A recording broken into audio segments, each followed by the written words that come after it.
Alors, bienvenue à vous, mesdames, hein, c'est exclusivement féminin ce matin. Alors, bien sûr qu'online avec le replay, ce sera autre chose.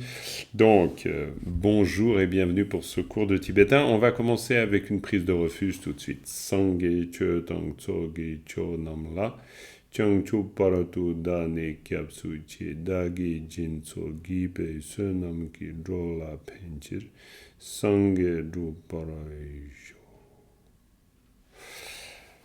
Voilà, mesdames. Alors, il va vous falloir très rapidement un nouveau support. Je vais m'y atteler le plus vite possible, évidemment.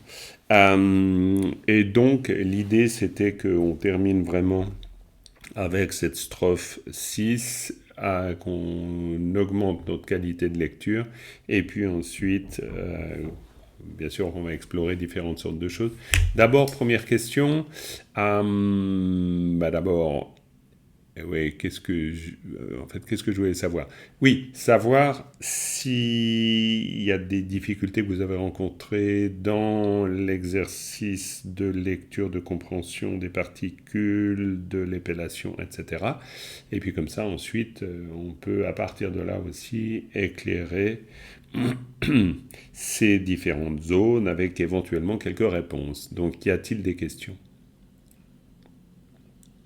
Ou des retours d'expérience qui peuvent aussi être très intéressants. Oui, Oui, Sophie. très honnêtement, je remarque, je continue à buter quand la lettre change, quand elle est en deuxième position, quand elle change de son. J'arrive pas à automatiser le. D'accord. Voilà, je te le dis franchement parce que c'est Oui, un oui, peu tout à difficile fait. pour moi. Tu penses par exemple à quelque chose, si je l'écrivais comme ça, Euh, très simple, Bah, la, par exemple, la nalen. l'ANA, pardon, Pour j'ai toi, pas entendu. l'ana, ça donne quoi? L'ANA, ça fait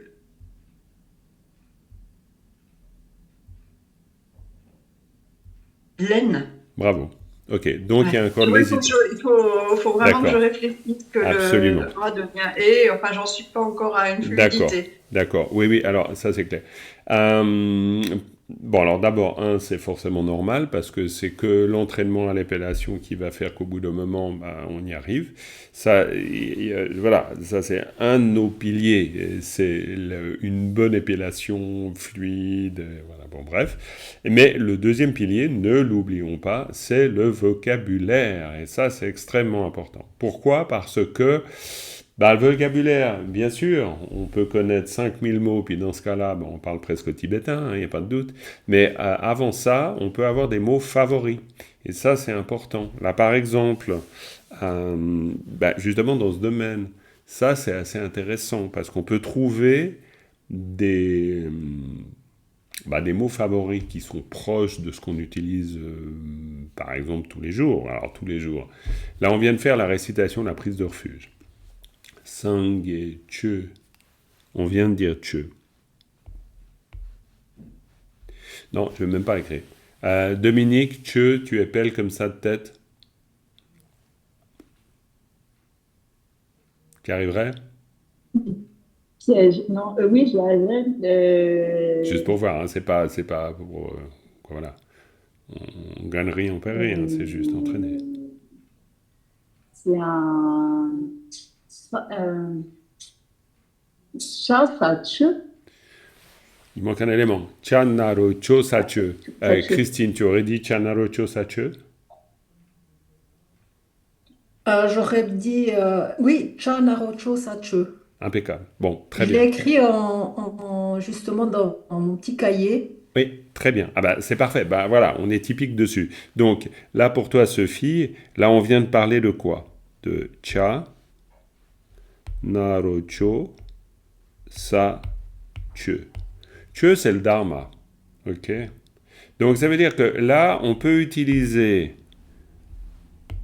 le texte relativement connu. Si tu connais cette prise de refuge, c'est un exemple, ça pourrait être autre chose. Hein. Mais sangye che tang tso ge cho nam la. Voilà. Et puis, ben là, on a un exemple. C'est-à-dire qu'on est en train de dire le dharma. Et le dharma, c'est Chan Narocho Sache. Et que tu connaisses cette prière ou que tu la connaisses pas, c'est pas le point vraiment. C'est de se dire dharma, dharma, c'est l'enseignement du Bouddha.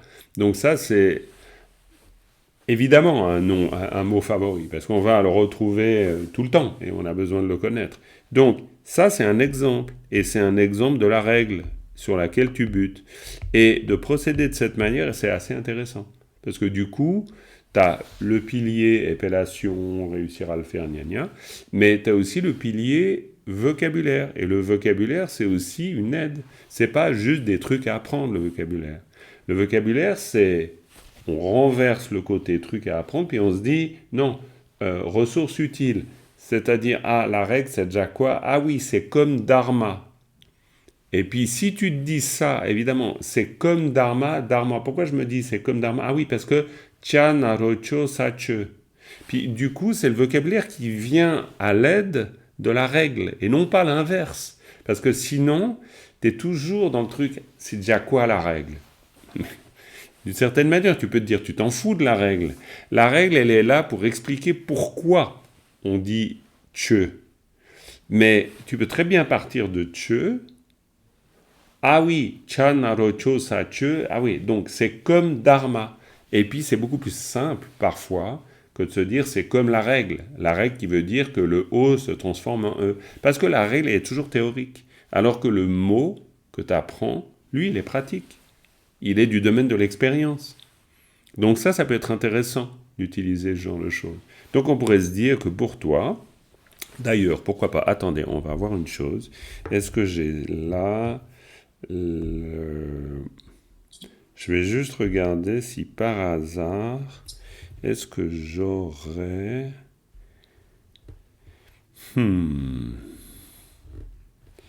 Non, je suis en train de penser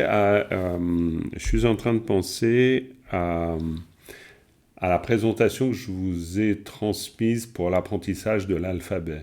Vous vous souvenez de ça?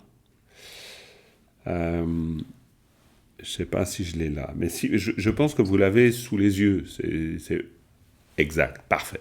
Voilà. Alors, si je vais essayer de la télécharger, je vais voir si j'y arrive. Je ne suis pas sûr parce que des fois c'est un peu compliqué, mais on peut... Alors, les présentations, c'était sur l'alphabet, à mon avis. Ouais, ce serait intéressant qu'on les... Alors, je vais juste regarder si par hasard. Alors, cours de tibétain. Cours de tibétain. Est-ce que c'est dans les supports? Je sais pas. Apprendre, il me semble que c'est ça. Ouais, c'est ça. Apprendre l'alphabet, d'accord? On parle du même support, je pense, hein? On doit être là. Ok, et puis là, après, alors bon, voilà, tac, tac, tout ça vous connaissez. Voilà les exercices, hop, hop, hop, hop. Et puis, normalement, on devrait arriver à cette fameuse règle, parce que c'est dans les suffixes, forcément. Donc voilà, Alors, les préfixes, c'est pas les préfixes, c'est les suffixes, donc ce sera après. Et donc, les suffixes, et puis on va arriver à nos suffixes. La sadhana, voilà. Hein, on a, alors c'est la page quoi? 23. Hein, on parle de la même page? Ok, très bien. Voilà, alors là, on a na, ici. Ok, très bien. Et puis on a, par exemple, ici, len. Len, c'est la réponse. Alors ça peut être pas mal. Alors là, évidemment, vu qu'au stade où on en était au moment où je vous ai donné ce document, il n'y a pas non plus le sens de chacun des mots. Bon, si, il est là. Prendre. Très bien, il est là. Ouf, heureusement. Donc, prendre. Donc, à la rigueur, on peut s'appuyer là-dessus. On peut se dire, tiens, voilà, le mot len, qui veut dire prendre, devient un mot-clé, éventuellement. Après, on risque d'en trouver un autre durant notre apprentissage. et puis qui deviendra le mot-clé pour le suffixe na. Après, on a le suffixe la. Alors là, par exemple, ici, la laine, hein, pelle. Bon. Alors après, on pourrait en trouver un autre. Pareil. Et puis, après, de la même manière avec ta, bon, la sadhana, c'est... oui, mais ça change le son quand même. Donc, peu, le Tibet, ça c'est le plus simple. Hein? Page 24, tout en haut. D'accord? Et puis avec le sa, alors là, il y en a un gros évident, c'est le karma. Par exemple. Donc, ça peut être intéressant d'aller fouiller là-dedans. Là, on retrouve Tchö d'ailleurs, le dharma. D'accord? Donc, ça peut être intéressant de fouiller là-dedans, et encore une fois, de partir du mot qui vient illustrer la règle, et pas le contraire. Parce que la règle, oui, il faut savoir que la sadhana, donc les sons A deviennent E, c'est ce qui est dit ici. Le son A devient E, le son OU devient U, le son O devient E, mais parfois on ne s'en souvient pas. Alors, essaye de partir du mot. Hein? Voilà, tout simplement. Donc, hop, et ça, je vais mettre dans... excusez-moi, juste faire ça. Voilà, très bien. Et nous, on revient avec notre strophe. Donc, voilà.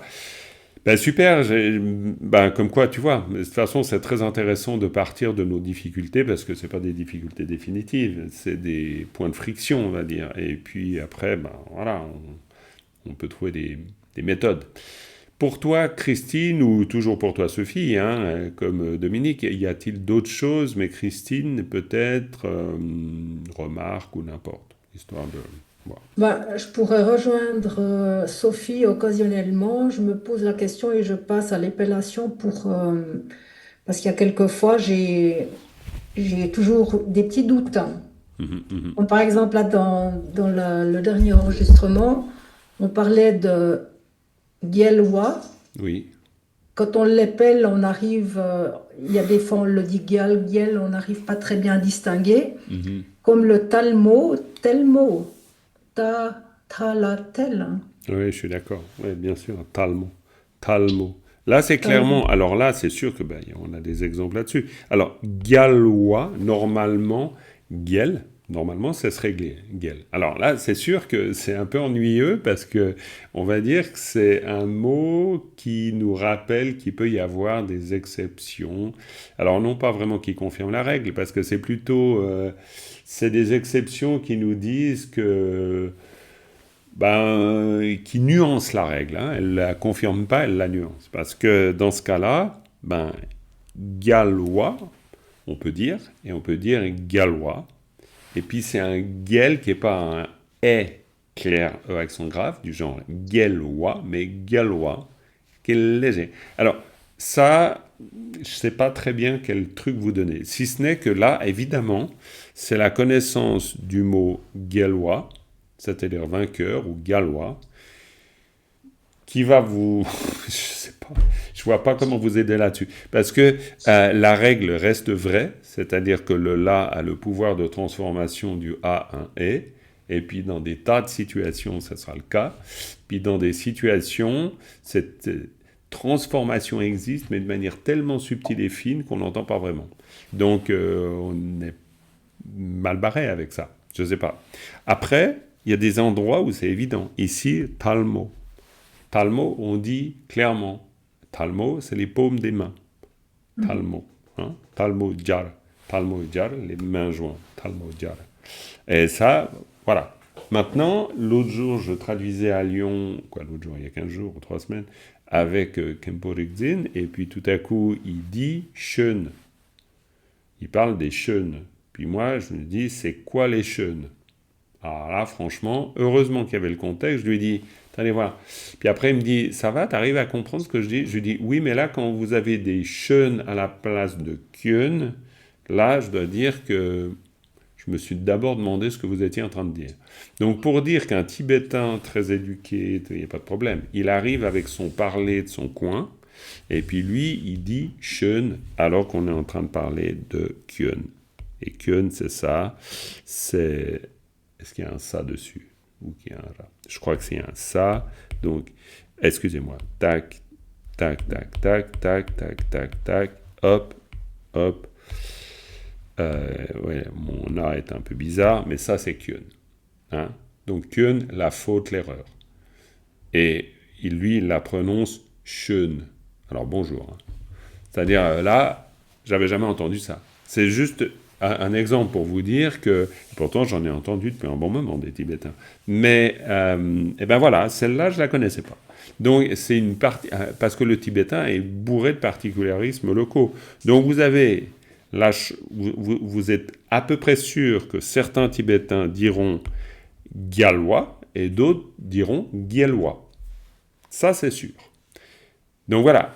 Alors, il y a des mots comme ça qui sont un peu emblématiques de cette diversité. Un peu le peigne et le pain.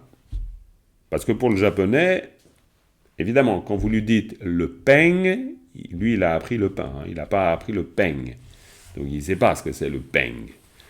Mais si on lui dit, oui, le truc où on met du beurre dessus pour faire des tartines, ah, le pain. Ouais, d'accord, ouais. Mais c'est pas le même mot. Ben, en tibétain, c'est pareil. Vous avez Gyalwa et Gyelwa. Voilà. Donc, faut faire un peu avec. Mais disons, quand tu dis ça, Christine, moi j'estime c'est plutôt le signe que l'apprentissage est en train de se faire. Parce que tu repères ça et puis tu dis, bon, va falloir faire avec. Mais c'est pas une difficulté de compréhension technique du tout. Tu vois, ça veut dire qu'a priori tu connais la règle. Donc c'est Oui, c'est plus le réflexe ouais, d'appliquer la règle tout à fait. dans chaque fois il y a un la. Ah oui, le la Exactement, transforme le a exactement, en et. Donc c'est plus dans ce complètement. réflexe-là pour l'instant. Hein. Ouais, donc on pourrait dire, si je reprends ma petite idée des piliers, on est dans le troisième, c'est-à-dire la lecture, c'est-à-dire à développer une bonne capacité de lecture.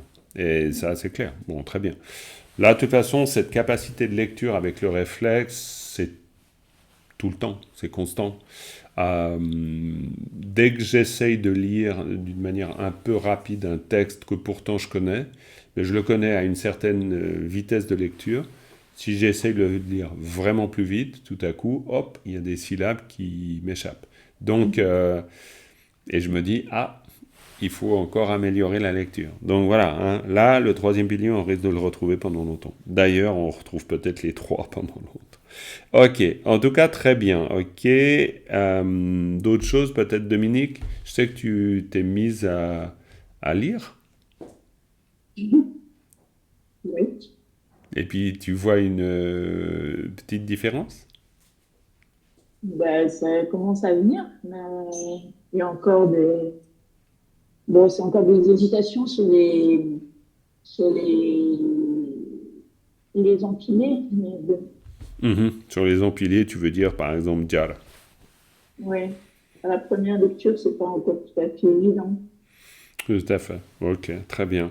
C'est bien, tu fais référence à ça, on peut le dire, et je pense que c'est intéressant, à cet exercice proposé par Karmapa dernièrement, qui disait, eh bien, pour le Bodhisattva, c'est-à-dire le texte que nous étudions, d'abord essayer de lire le texte racine en tibétain. Idéalement, si on connaît la lecture du tibétain, ben voilà, on le lit. Puis ensuite, eh bien, on réfléchit à son sens. Pour autant qu'on comprenne son sens. On est bien d'accord. Mais il a vraiment Entre, parlé de cette... Pardon, dis-moi, Dominique. entre les deux, il a dit, allez voir tous les commentaires que vous pouvez. Oui. Et puis Allez après, lire tous les commentaires. Mais le truc, c'est que aussi, il a dit, ouvrez-le et lisez Cadouer au hasard. Et ça, c'est plus compliqué. Parce que le déchiffrement, je sais pas comment on peut dire, mais le déchiffrage est plus compliqué, quoi. oui, c'est vrai. Le déchiffrage est forcément plus compliqué quand on prend une des strophes au hasard. Là, pour l'instant, vous en avez 6, hein, mais ce serait bien que je vous donne la totalité du chapitre. Peut-être je vous l'ai donné la totalité du chapitre au début, je ne sais pas. Non? Vous l'avez jamais eu? Ok. Je pense que ce Moi, serait je l'ai, mais bien. par ailleurs, Par ailleurs, d'accord. Ce serait pas mal. Oui, ce serait pas mal que je vous le transmette. N'hésitez pas à me le redemander si j'oubliais que je dois vous le transmettre. Mais pourquoi? Pour justement jouer un peu sur cet exercice qui consiste à choisir une strophe au hasard et essayer de la lire. Très bien. Bon, bah écoutez, ce qu'on va faire ensemble là, c'est tout simplement déjà revoir la lecture de cette strophe, et puis après, rien ne m'empêche d'aller chercher dans un autre document la strophe 7, dont je vous donnerai ensuite le support. D'accord? Ok. Alors, cette strophe-là, quitte aussi à ce qu'on ait de temps en temps, j'y pense, en arrière, c'est-à-dire reprendre la strophe du début pour voir si on a trouvé une plus grande aisance. Parce qu'en arrivant à la strophe 6, a priori, on a développé un peu plus d'aisance, on peut considérer ça. Donc ça voudrait dire qu'on peut reprendre les lectures d'avant et avec plus de facilité. Ça, c'est possible. C'est un exercice très intéressant à faire aussi. Alors, là, on va prendre cette strophe. Dominique, vu que tu étais super entraîné à la lecture, tu vas nous faire une petite lecture. Si tu veux bien. Mais S'il y a oui. du bruit autour, je m'excuse, mais Et on n'entend rien du tout. là. Mais vraiment rien. Hein. On n'entend que toi. Super. Ah oui, mais c'est vrai qu'on va te regarder en train de se dire, mais qu'est-ce qu'elle dit? Parce que tu es dans un bistrot, je suppose. Est-ce que tu as tu as des milliers de pères Dieu qui te regardent en train de te trouver Pas du bizarre? tout. Bon, Pas alors ça du va. tout. Alors ça va. C'est bien passé. Gyalwa nyanan dashela termo chafe solwani Goji Dongpa Mikutsing Kalpa Gongme Shukpa Sol. Attention, ici c'est un ching et pas un tsing. C'est un ching. Hein? Chagiguchinga ching. Ok, mais c'est très bien. C'est pas mal du tout. Bon, alors bien sûr, l'aisance, hein, ça vient à force de la lecture. On n'oublie pas l'épellation de temps en temps, ça peut faire du bien. Mais ok, c'est bien là quand même. Christine, lecture de cette strophe. Gyalwa nyanen da shela talmo jarte solwani Jodi Dongpar Mikuching Kalpa Tongme Shukpar Sol. Super. Calme, tongme, shukpar seul. Très bien. Impeccable. Très bien. Sophie. Moi, je vais épeler. Eh bien, super, c'est très très bien. Il nous faut quelqu'un qui épelle. Comme ça, tout le monde peut épeler avec toi, hein, parce que c'est un peu le but. Hein. On est bien d'accord. Hein, n'est-ce pas, Dominique? On va épeler en même temps. Voilà, voilà. Alors, Sophie, vas-y. Ra, kataka, oui, c'est ça. C'est Ra, très très bien. kataka, yatakia, la, gyal. Wa, Mhm. ma, yata, nia, na, nien, Alors, na, ngen. na, nien. C'est mieux. Le nien était moins présent. Attention, il n'y a pas de nien du tout. C'est un ngen. C'est na, ngen. Et c'est vraiment de toute façon le son na, ngen. C'est celui-là qu'il faut capter. C'est le ngen. Il faut avoir la bouche un peu figée, comme un, je sais pas, un merlan frit, peut-être. Et puis produire un son quand même, à la différence du merlan frit, qui peut-être produit du son, si je n'ai pas le son du merlan frit. Bon, nga, na, ngen. Ok? Na, nien. C'est mieux, mieux. Ngen, encore? Nya, na, nien. Ouais, ngen, très bien. Il y a Yves qui nous rejoint. Nga, na, ngen, bienvenue Yves. Coucou. Voilà, on est en train de faire de l'épellation et on est en train de s'amuser avec nga, na, ngen. Voilà. Ah ouais, ça c'est les grandes réjouissances. Nga, na, ngen. Ok, très bien. Et ensuite? A, o, da, a, da. Ouais. Ao, ta, da. Ouais. Ao, ta, Pa, da. o, chadren bouché, ta, ché. La. Ta, la, tal. Ma, naromo. Oui. Sa, pa, ta, pa, yata, ja, rajar, Oui. ta drenbute, Mhm. ka o sanaroso la seul, wa na giguni, Très bien, parfait. ao karatatra narodro, Oui. ao ta giguti, On reviendra la, là-dessus. Mais c'est très ah, bien. Aota Gegouti, ça va pour l'instant. la ta ta dra narodo, nga sa long, Oui. parapar, Mhm. ma gigumi, Oui. ao kanaroko que. Ah oui, Non, parfait. Bon, là, non, mais t'es à la résolution tout de suite. Mais c'est très bien. j'ai buté, mais il faut que je le dise pas normalement. C'est Bah, ao kanaroko ta que. parfait. Aoka Bon, Naroko da Ge. D'ailleurs, alors, après, c'est la même remarque pour Ge que pour Di. avec Se souvenir que parce que c'est un ka, il va devenir un ga, du fait qu'il y a un préfixe avant. Et puis parce que là, c'est un ta, il va devenir un da, parce qu'il y a un préfixe avant. Mais, encore une fois, je vous en avais déjà parlé. Là, si on a des petites hésitations sur ça, c'est pas grave. C'est simplement qu'au bout d'un moment, on finit par savoir que ça, c'est di, et ça, c'est ge. Voilà, tout simplement. Et d'autant plus di, parce que di, ça veut dire ceci. Donc, on en a besoin tout le temps. Ça, c'est un mot de base, évidemment. Jodi, donc par miguching. Très bien. Et puis la dernière, donc. ta giguchi, nga ching. Très bien. Chagiguching, aching. Rien à dire, c'est très bien. Et ensuite, Pa o sakataka la gal. alors là, pareil, hein, c'est un peu comme gal, c'est-à-dire kelpa ou kalpa. Parce que Ah les oui, Tibétains, kalpa, kalpa. ils vont dire kalpa. Alors, il y a peut-être un ensemble de mots qu'on pourrait considérer comme des exceptions définitive, c'est-à-dire tout le temps considéré comme exception, mais disons kalpa, kelpa, kelpa normalement, mais évidemment kalpa, on prononce bien souvent kalpa. Kalpa qui, pourquoi? Parce que alors le kalpa, ça vient, disons là c'est un cas un peu particulier, parce que kalpa c'est un mot sanskrit, c'est-à-dire qu'en sanskrit ça se dit kalpa. Donc là, ce qu'on voit ici, c'est du tibéto-sanskrit, en fait, ici. Euh, c'est une manière tibétaine de rendre compte d'un mot sanskrit. Quoi, voilà. Mais kalpa, pourquoi? Parce que kalpa, quand on dit kalpa changme, c'est innombrable. C'est des kalpas innombrables. Mais des kalpas, c'est pas un mot tibétain.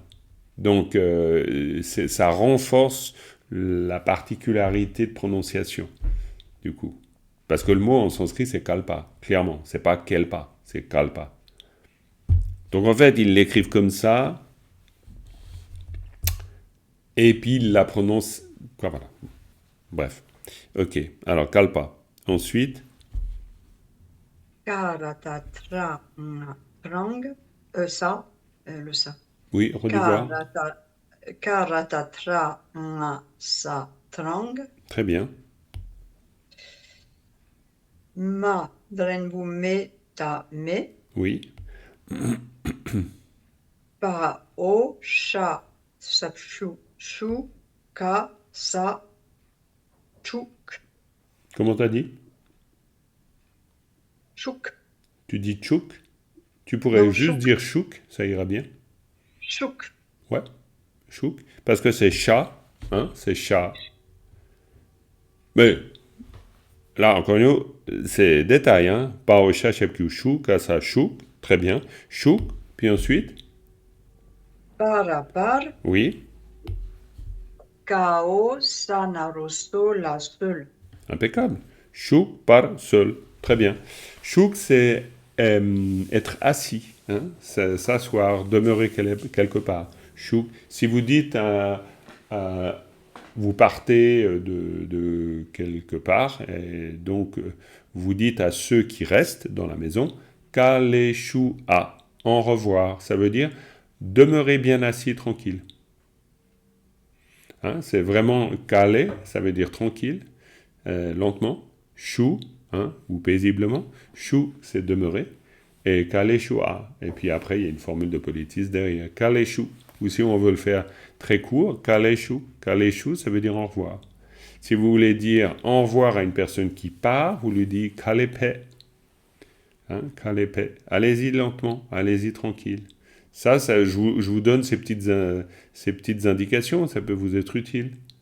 Hein. Alors, calé, j'ai un petit doute. Je vais juste rechercher le mot, parce que mine de rien, ça peut être intéressant. On va voir lentement. Euh, juste slow. Calé, calé, calé. Ah, mais c'est peut-être trop populaire pour qu'on le retrouve ici. Ah ouais, attendez, il faut que je cherche ailleurs dans ce cas, parce que c'est trop populaire. Donc,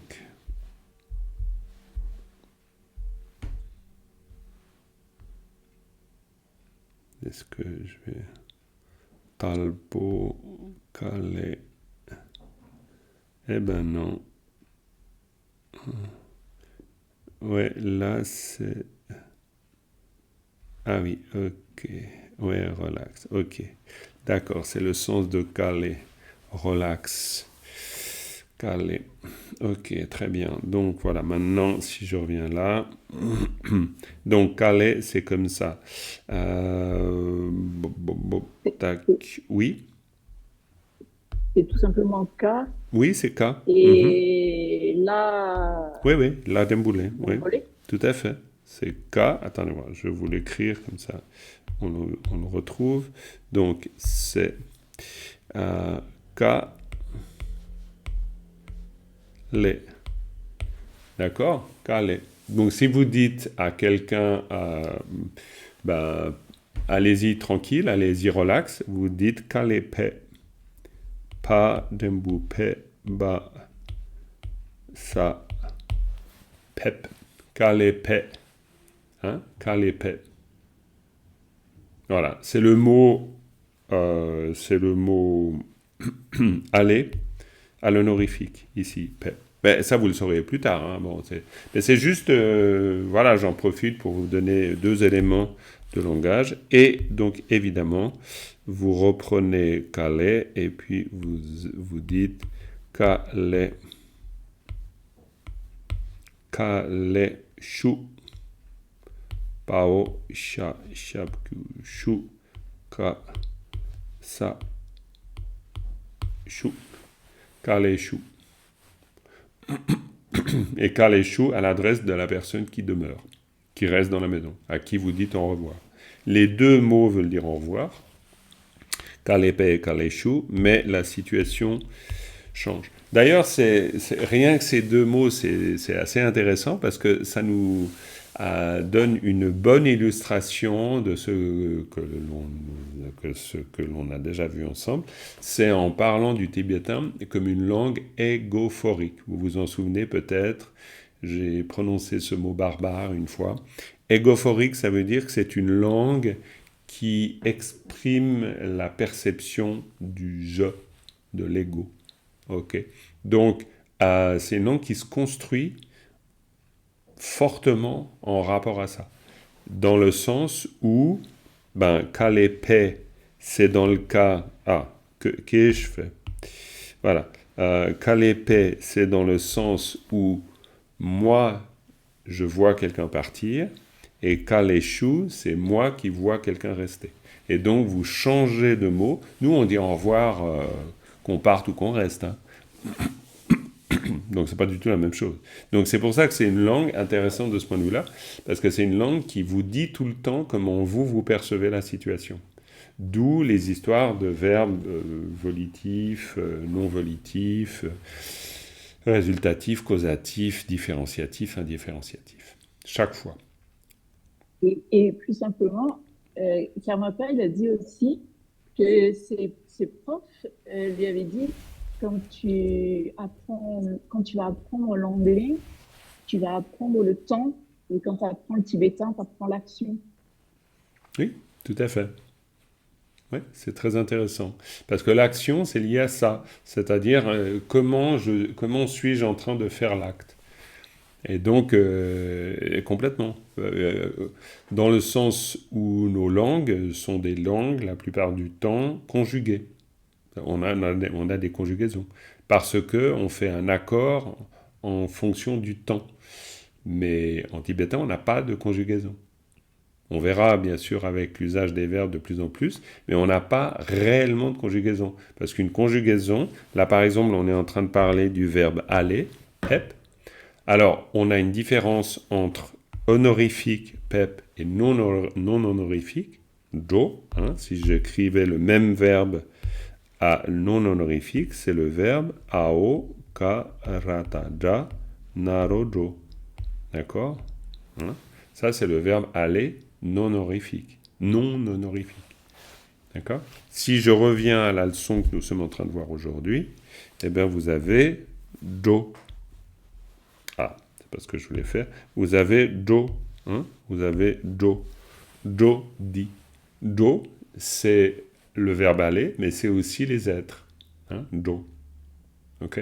Donc, ça, c'est typique verbe honorifique, verbe non honorifique, parce que c'est en fonction de comment vous percevez.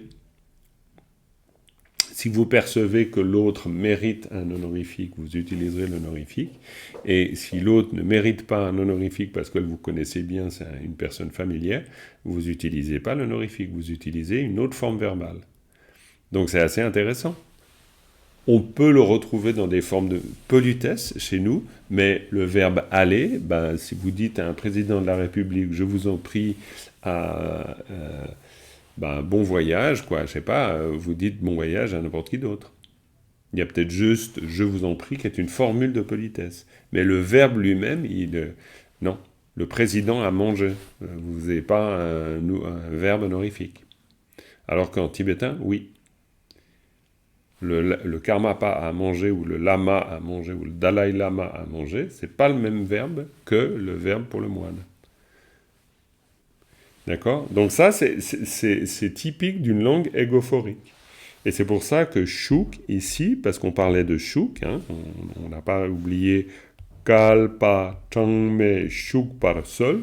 Shuk par seul, ça veut dire quoi? Demeurer. Donc on est en train de dire à quelqu'un, demeurez s'il vous plaît. Ok?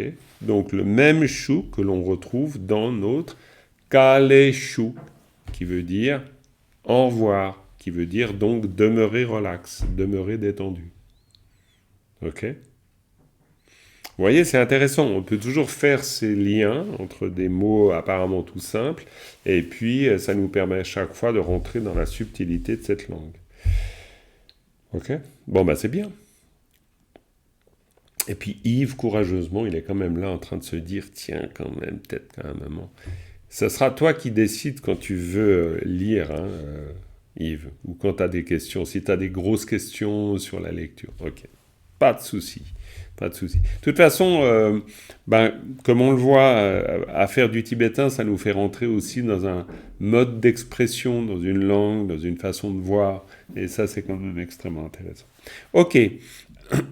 Je vous la relis, et puis vous la lisez avec moi, tranquillement. Ok. Je pourrais même vous l'épeler. Je vais d'abord vous l'épeler, on fait de l'épellation tous ensemble. Ah, Dominique est tellement contente de faire de l'épellation. C'est génial. Alors, on y va, comme ça vous fait un bon exercice. On le fait tous ensemble. Ragata gayata gyala gyal wa mayata nya ngana ngen ao ta da pao shadembu sheda she la tala tal manaro mo sapata bayata jara jara tadembu te kao sanaro sola sol wa nagigu ni ao karata danaro do ao, tagigudi, hein, le tag il devient da, ao tagigudi. La ta ta da naro do nga sa dong, para par, magigumi, ao kanaro go da ge, cha giguchi nga ching. Et c'est vraiment cha o, voilà, le son c'est un cha, giguchi nga ching. D'accord? C'est un son o, on pourrait dire. Ensuite, c'est juste, voilà, que vous voyez tous bien le texte comme ça. Ensuite, pao, sakata, kala, kal ou kel, on est d'accord. Pa, kalpa, hein, kalpa, le kalpa. Karata, tanga, sa, tang, madembu, meta, me. Vous voyez qu'ici c'est tang, me. Hein, tang, tang. C'est pas parce que c'est un K que ça devient forcément un ga. Là, il n'y a pas de préfixe avant, il n'y a pas de lettre au-dessus ou au-dessous. Et dans ce cas-là, karata, ta, nga, sa, tang, tang. Hein, tang, c'est le chiffre, le nombre, plutôt, le nombre. Tang. Hein. Donc, tang, mais c'est quoi? Est-ce que vous avez une idée de tang, mais tout seul? Oui, Christine? La négation. Oui, et la négation de quoi, pourrais-tu dire? Pas de nombre. Très bien, pas de nombre. Alors précisément, mais c'est très bien, ça suffit même. Pour l'instant, on peut se dire que c'est une négation, donc pas de nombre, donc innombrable. Ça va très bien. Mais pour Dominique, qui a eu plein d'explications sur mais, eh bien oui, c'est ça le truc. Eh bien, mais c'est la négation de quoi?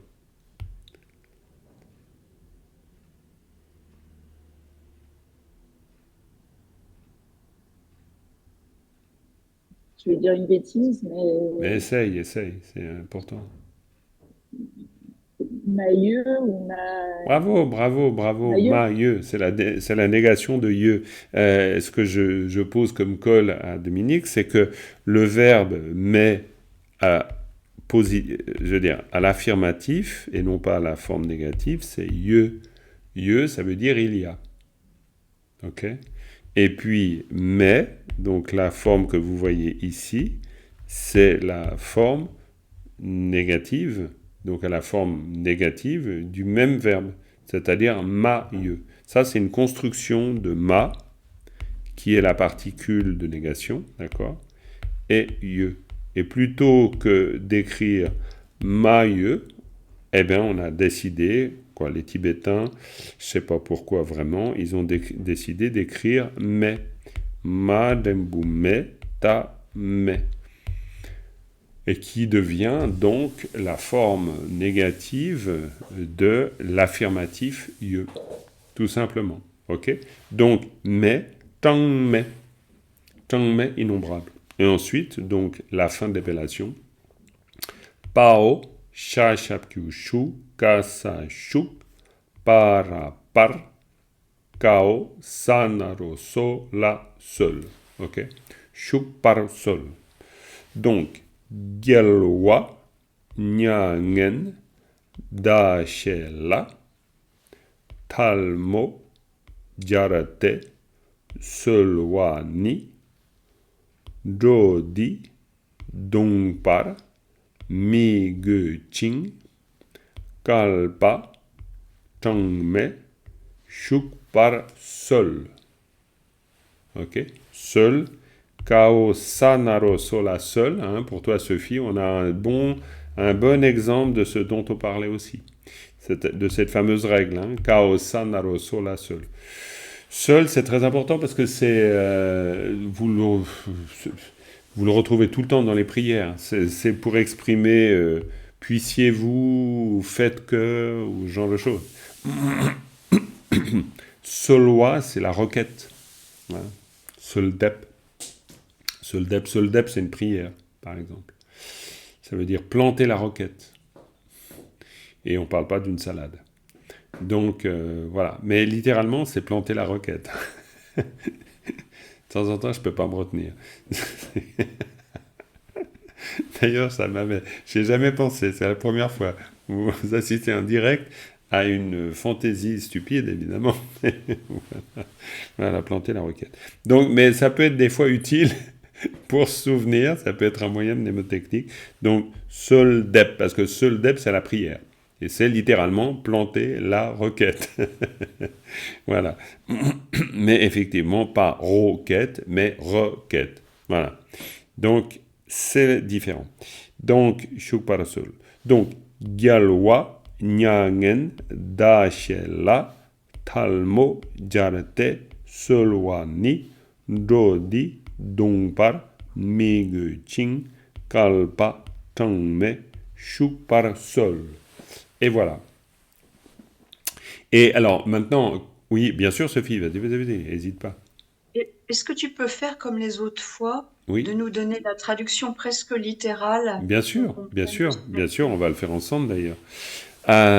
Donc, vous avez, je pense, travaillé le vocabulaire. On a parlé déjà de gallois, hein, vous vous souvenez de ça. Donc, gallois, c'est-à-dire les rois, ou le roi, ou ce qui est royal, ou les vainqueurs. Hein, c'est l'idée de vaincre, donc gallois. Quand on parle de gallois, c'est les Bouddhas. Hein, mais bien sûr, je supplie les vainqueurs, mais les vainqueurs, c'est les Bouddhas. Vainqueur de quoi? Ben, des émotions perturbatrices, hein, des obstacles internes, hein, c'est pas vaincre l'autre, évidemment. Ensuite, Nyangen. Nyangen, c'est la souffrance, mais pas la souffrance au sens de dukkha, mais la souffrance au sens de Nyangen, quelle serait la différence? La douleur, peut-être. On pourrait dire que Nyangen, c'est la douleur, et que dukkha, donc dungel, c'est la souffrance. Donc, Nyangen.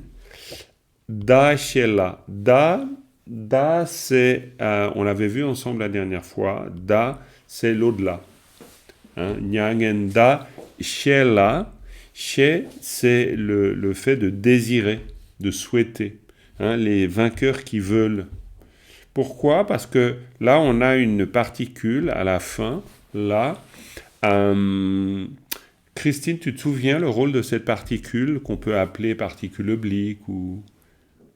Le lieu d'incidence. Oh, mais c'est parfait, le lieu d'incidence. Et le lieu d'incidence, ça veut dire que sa fonction, c'est quoi? Alors, marquer le lieu d'incidence, mais ça veut dire quoi? Dans, vers, Ouais, donc c'est le lieu où ça se passe. oui. Hein? L'incidence dans ce sens-là, hein? C'est le lieu où ça se passe. Quand on dit dans, ben, ça veut dire que ça se passe dans la maison.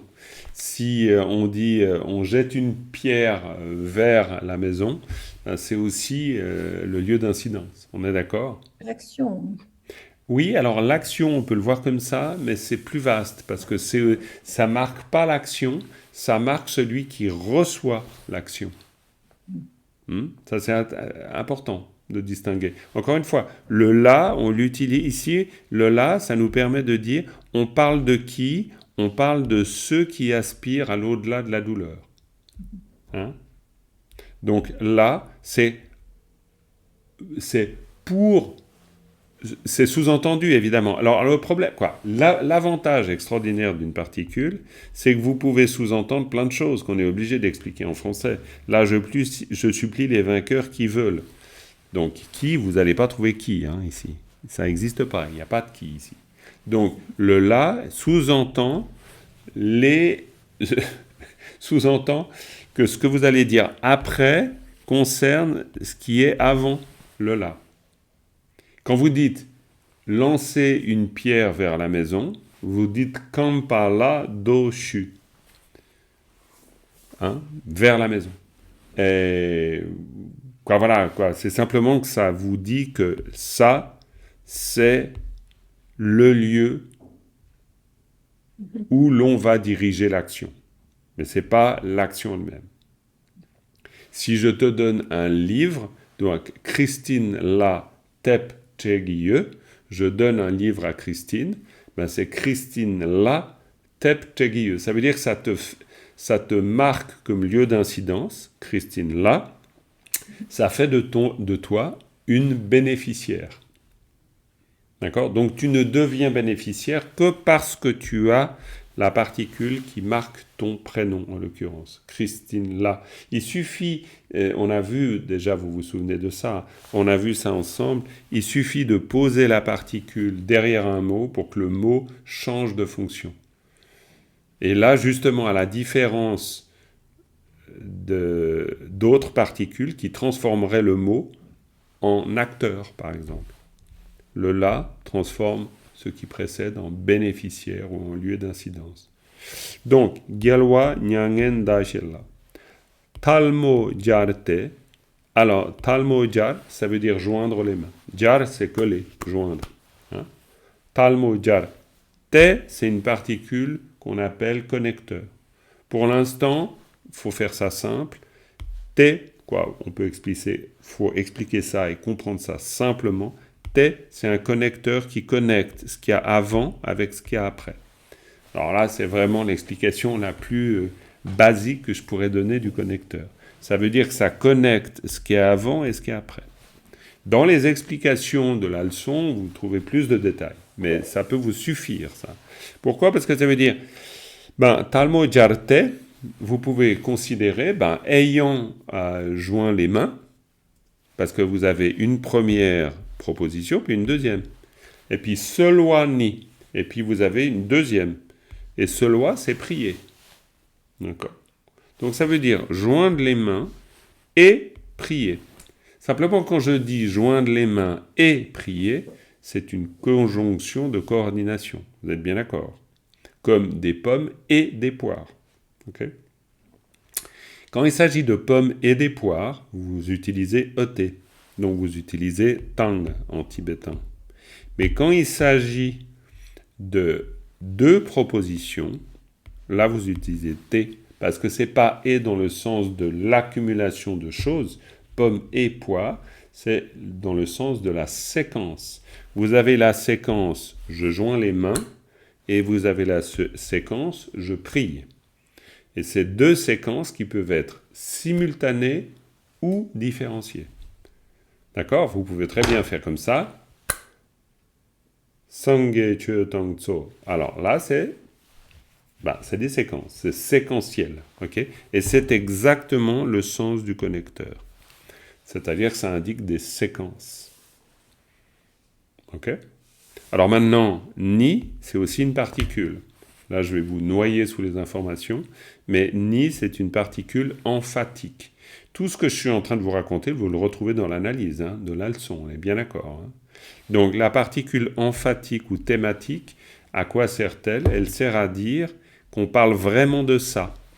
On parle de quoi? On parle du fait de faire des prières à celles qui aspirent à l'au-delà de la souffrance. Ok? Donc ça veut dire que ça et ça, c'est deux phrases qui tiennent ensemble. Concernant les prières faites les mains jointes à ceux et celles qui souhaitent aller au-delà de la souffrance, c'est-à-dire précisément aux vainqueurs qui vont au-delà de la souffrance, d'accord? Alors là, évidemment, là, ce que je viens de faire, c'est que... Quoi? Qu'est-ce qu'elle râle, la Dominique, là? Allez, vas-y, dis-nous. C'est déjà une représentation élaborée. C'est déjà une représentation élaborée. C'est tout à fait vrai. On pourrait plutôt dire les prières faites les mains jointes à celles et ceux qui aspirent à l'au-delà de la souffrance, les vainqueurs.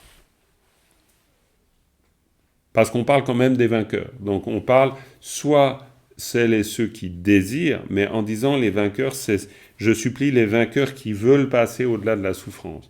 Mais ça, on est bien d'accord qu'en français, on est en train de dire les choses de manière très jolie. Mais en tibétain, on ne les dit pas comme ça. Ça, c'est la difficulté à laquelle... Oui, Dominique? J'aurais dit, en les vainqueurs qui désirent aller au-delà de la souffrance, je joins les mains et je prie. Mais c'est magnifique. Mais Dominique devient une très bonne traductrice. Splendide. Belle version. Et c'est intéressant. Non, je ne me moque pas, je ne suis pas ironique. Parce que l'intérêt l'intérêt d'une traduction comme ça, c'est d'y aller phrase par phrase. Quelque chose que j'aime bien faire. Parce que ça aide beaucoup à la compréhension du sens. Parce que c'est pas toujours en français, si vous regardez la traduction que j'utilise ici, qui est la traduction soit de Padmakara, soit que vous avez ici, bref. Donc, on fait souvent des inversions en français, quoi, par rapport au tibétain. C'est-à-dire, je supplie les vainqueurs. Ben, en fait, ici, c'est pas je supplie les vainqueurs. Si on y allait phrase par phrase, c'est les vainqueurs qui aspirent à l'au-delà de la souffrance, à eux, les mains jointes, je prie.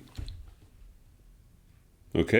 Donc, c'est pour ça que l'exercice pour nous, à un moment donné, c'est de réussir à faire ce que je viens de faire exactement à l'instant. C'est-à-dire, vous avez le groupe de mots, les vainqueurs, Nyangen Dache, qui souhaitent, qui désirent l'au-delà de la souffrance, à eux, les mains jointes, la prière. D'accord? Et dans ce cas-là, ça veut dire que vous lisez le groupe de mots, Talmojar, et hop, poup, dans l'esprit, eh ben, ça fait boum, et puis ça veut dire Talmojar, les mains jointes. Seloa, la prière.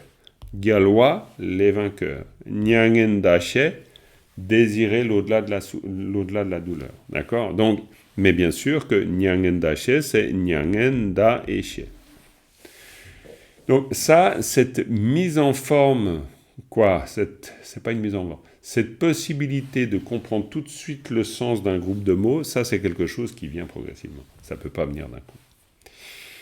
Et voilà, tac, tac. Et puis après, on a Dodi, de ne pas rendre aveugle notre monde et d'y rester pendant d'innombrables êtres. Donc, Dodi, donc par Miguching. Alors, donc par Miguching, je ne me souviens pas de l'analyse vraiment de donc par Miguching. Après, on a Kalpa, mais je vais y revenir.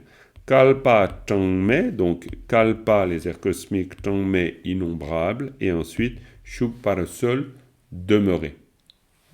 Demeurer. On souhaite qu'il demeure, donc pour les êtres a priori, je vais juste regarder ce que je vous avais mis dans l'analyse, la troisième. Alors, Dodi donc Dodi ces êtres, donc par complètement dans l'obscurité, d'accord, c'est ça que je me rappelais plus. Mi-Ge-Ching, ne pas placer, abandonner. Mi-Ge-Ching.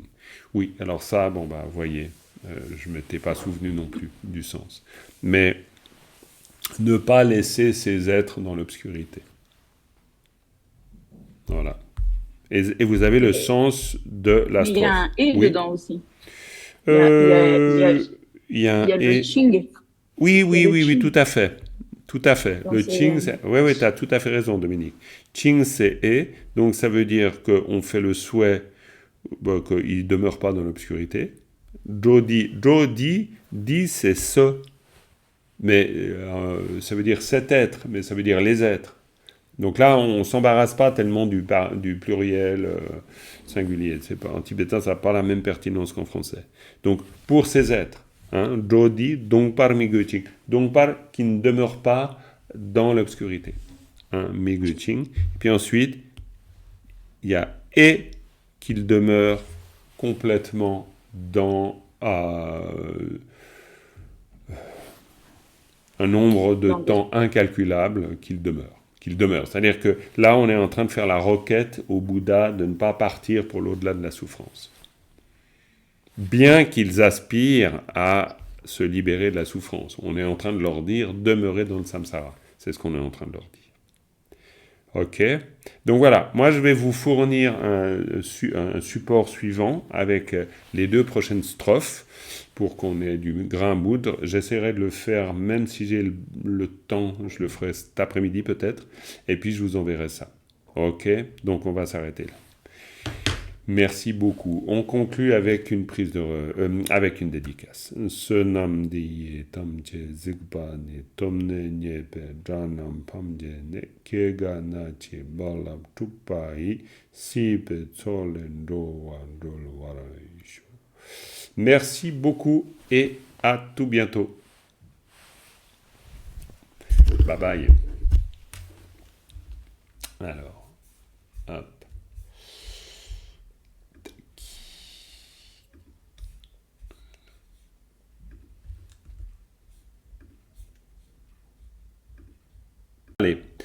Je démarre Jean-Marc, Oui, avant que tu enregistres, je vais peut-être devoir m'absenter brutalement. J'ai une c'est pas personne grave. en fin de vie, pas loin. Oula, Et oui, bien sûr, voilà. évidemment, Hein. évidemment, évidemment. Donc voilà, ne t'inquiète pas, Je m'inquiète de rien du tout. Très bien. Alors, bienvenue à vous, mesdames. Hein, c'est exclusivement féminin ce matin. Alors, bien sûr qu'online avec le replay, ce sera autre chose. Donc, bonjour et bienvenue pour ce cours de tibétain. On va commencer avec une prise de refuge tout de suite. Sangye che tang tsoge cho namla. Changchu paratu dane kyapsu che dagi jinso gipe senam ki drola penchir. Sangye du paraisho. Voilà, mesdames. Alors, il va vous falloir très rapidement un nouveau support. Je vais m'y atteler le plus vite possible, évidemment.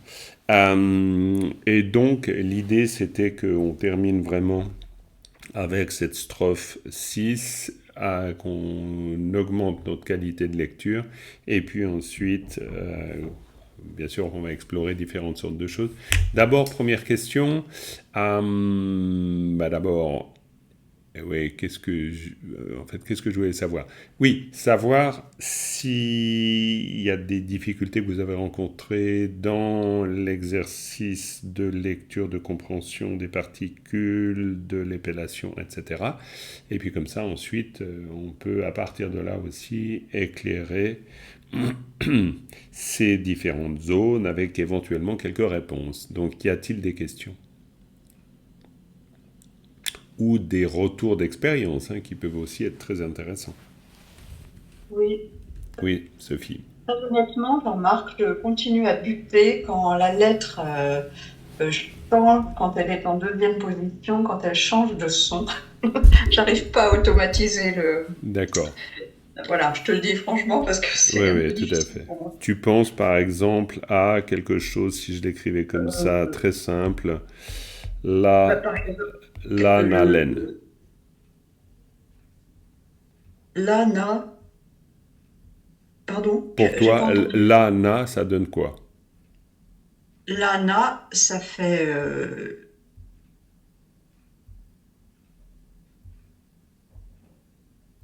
laine. Bravo. Ok, donc il y Ouais. a encore de Ouais, l'hésitation. il faut vraiment que je D'accord, réfléchisse que absolument. le A devient et. Enfin, j'en suis pas encore à une D'accord, fluidité. d'accord. Oui, oui, alors ça c'est clair. Bon, alors d'abord, c'est forcément normal parce que c'est que l'entraînement à l'épellation qui va faire qu'au bout d'un moment, on y arrive. Ça, voilà, ça c'est un de nos piliers. C'est une bonne épellation fluide, voilà, bon, bref. Mais le deuxième pilier, ne l'oublions pas, c'est le vocabulaire. Et ça, c'est extrêmement important. Pourquoi? Parce que le vocabulaire, bien sûr, on peut connaître 5000 mots, puis dans ce cas-là, on parle presque tibétain, il n'y a pas de doute. Mais avant ça, on peut avoir des mots favoris. Et ça, c'est important. Là, par exemple, justement dans ce domaine, ça, c'est assez intéressant, parce qu'on peut trouver des mots favoris qui sont proches de ce qu'on utilise, par exemple, tous les jours. Alors, tous les jours. Là, on vient de faire la récitation de la prise de refuge. Sangye che. On vient de dire che. Non, je ne vais même pas écrire. Dominique, che, tu épelles comme ça de tête? Qui arriverait? Non, oui, j'y arriverai. Juste pour voir, c'est pas pour... voilà. On gagne rien, on perd rien, c'est juste entraîner. C'est un... Cha-sa-che. Il manque un élément. Chanaro cho sache. Christine, tu aurais dit Chanaro cho sache? J'aurais dit oui, Cha Narocho Sache. Impeccable. Bon, très Je bien. l'ai écrit justement dans mon petit cahier. Oui, très bien. C'est parfait. Voilà, on est typique dessus. Donc, là, pour toi, Sophie, là, on vient de parler de quoi? De cha, narocho, sa, che. Che, c'est le dharma. OK? Donc, ça veut dire que là, on peut utiliser le texte relativement connu. Si tu connais cette prise de refuge, C'est un exemple, ça pourrait être autre chose. Hein. Mais Sangye Che Tang Tsogi Chonamla, voilà. Et puis là, on a un exemple. C'est-à-dire qu'on est en train de dire le Dharma. Et le Dharma, c'est Chanaro-cho Sache. Et que tu connaisses cette prière ou que tu la connaisses pas, c'est pas le point vraiment. C'est de se dire Dharma, Dharma, c'est l'enseignement du Bouddha. Donc ça, c'est évidemment un mot favori, parce qu'on va le retrouver tout le temps, et on a besoin de le connaître. Donc, ça, c'est un exemple, et c'est un exemple de la règle sur laquelle tu butes. Et de procéder de cette manière, c'est assez intéressant. Parce que du coup, tu as le pilier épellation, réussir à le faire, gna gna, mais tu as aussi le pilier vocabulaire. Et le vocabulaire, c'est aussi une aide. C'est pas juste des trucs à apprendre, le vocabulaire. Le vocabulaire, c'est... On renverse le côté truc à apprendre, puis on se dit, non, ressources utiles. C'est-à-dire, la règle, c'est déjà quoi? Ah oui, c'est comme dharma. Et puis, si tu te dis ça, évidemment, c'est comme dharma. Pourquoi je me dis c'est comme dharma? Ah oui, parce que cha narocho sache. Puis, du coup, c'est le vocabulaire qui vient à l'aide de la règle, et non pas l'inverse. Parce que sinon, tu es toujours dans le truc, c'est déjà quoi la règle? D'une certaine manière, tu peux te dire, tu t'en fous de la règle. La règle, elle est là pour expliquer pourquoi on dit « che ». Mais tu peux très bien partir de « che ». Ah oui, « cha narocho sa che ». Ah oui, donc c'est comme dharma. Et puis c'est beaucoup plus simple, parfois, que de se dire c'est comme la règle. La règle qui veut dire que le « o » se transforme en « e ». Parce que la règle est toujours théorique. Alors que le mot que tu apprends, lui, il est pratique. Il est du domaine de l'expérience. Donc ça peut être intéressant d'utiliser ce genre de choses. Donc on pourrait se dire que pour toi, d'ailleurs, pourquoi pas, attendez, on va voir une chose. Est-ce que j'ai là...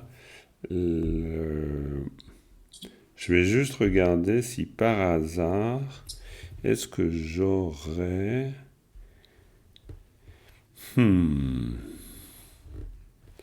Non, je suis en train de penser à la présentation que je vous ai transmise pour l'apprentissage de l'alphabet. Vous vous souvenez de ça?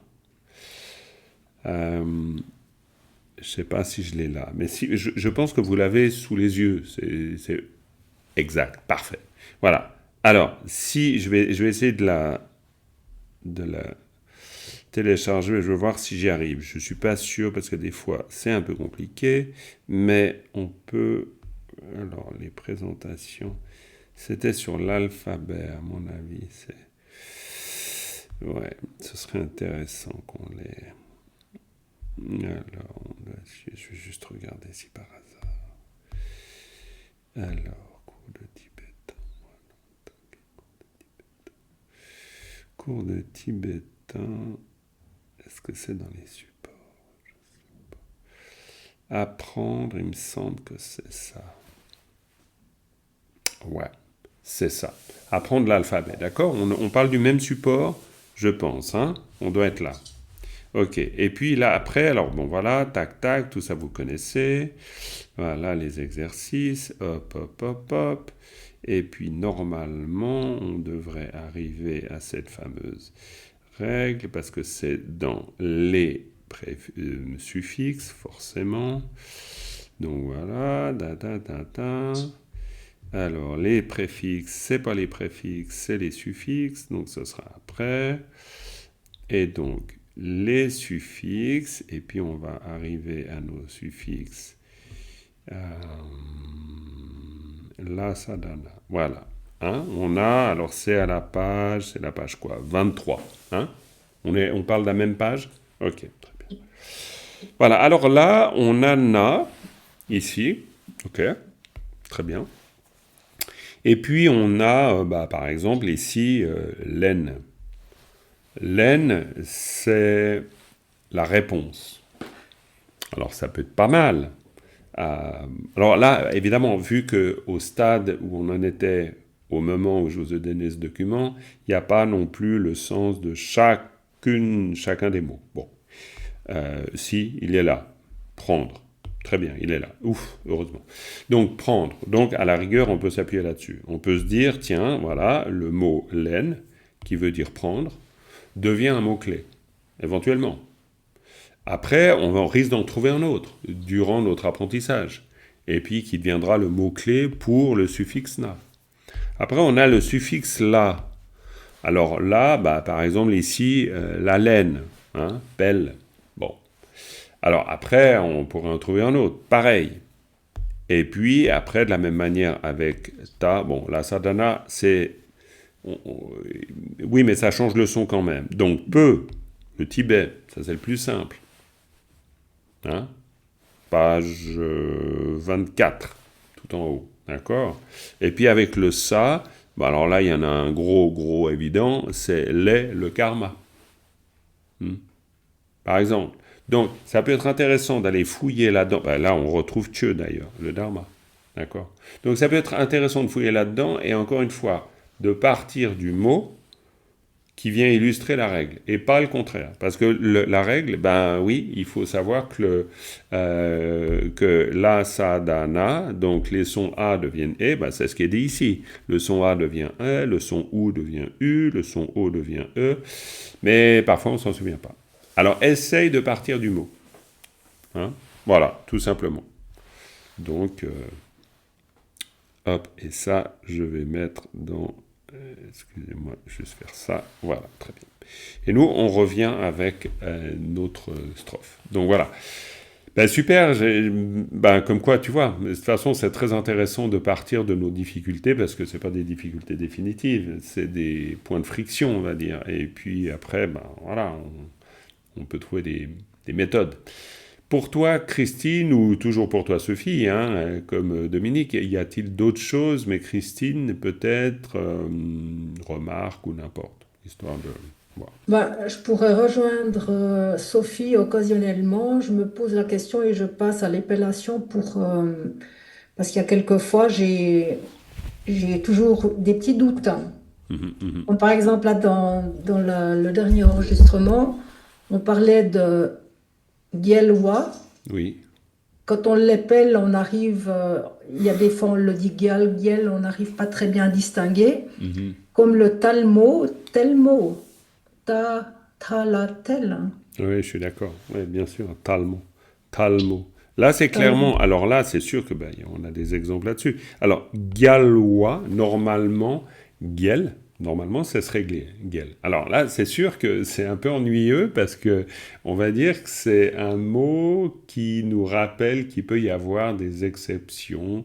Alors non pas vraiment qui confirment la règle, parce que c'est plutôt... c'est des exceptions qui nous disent que...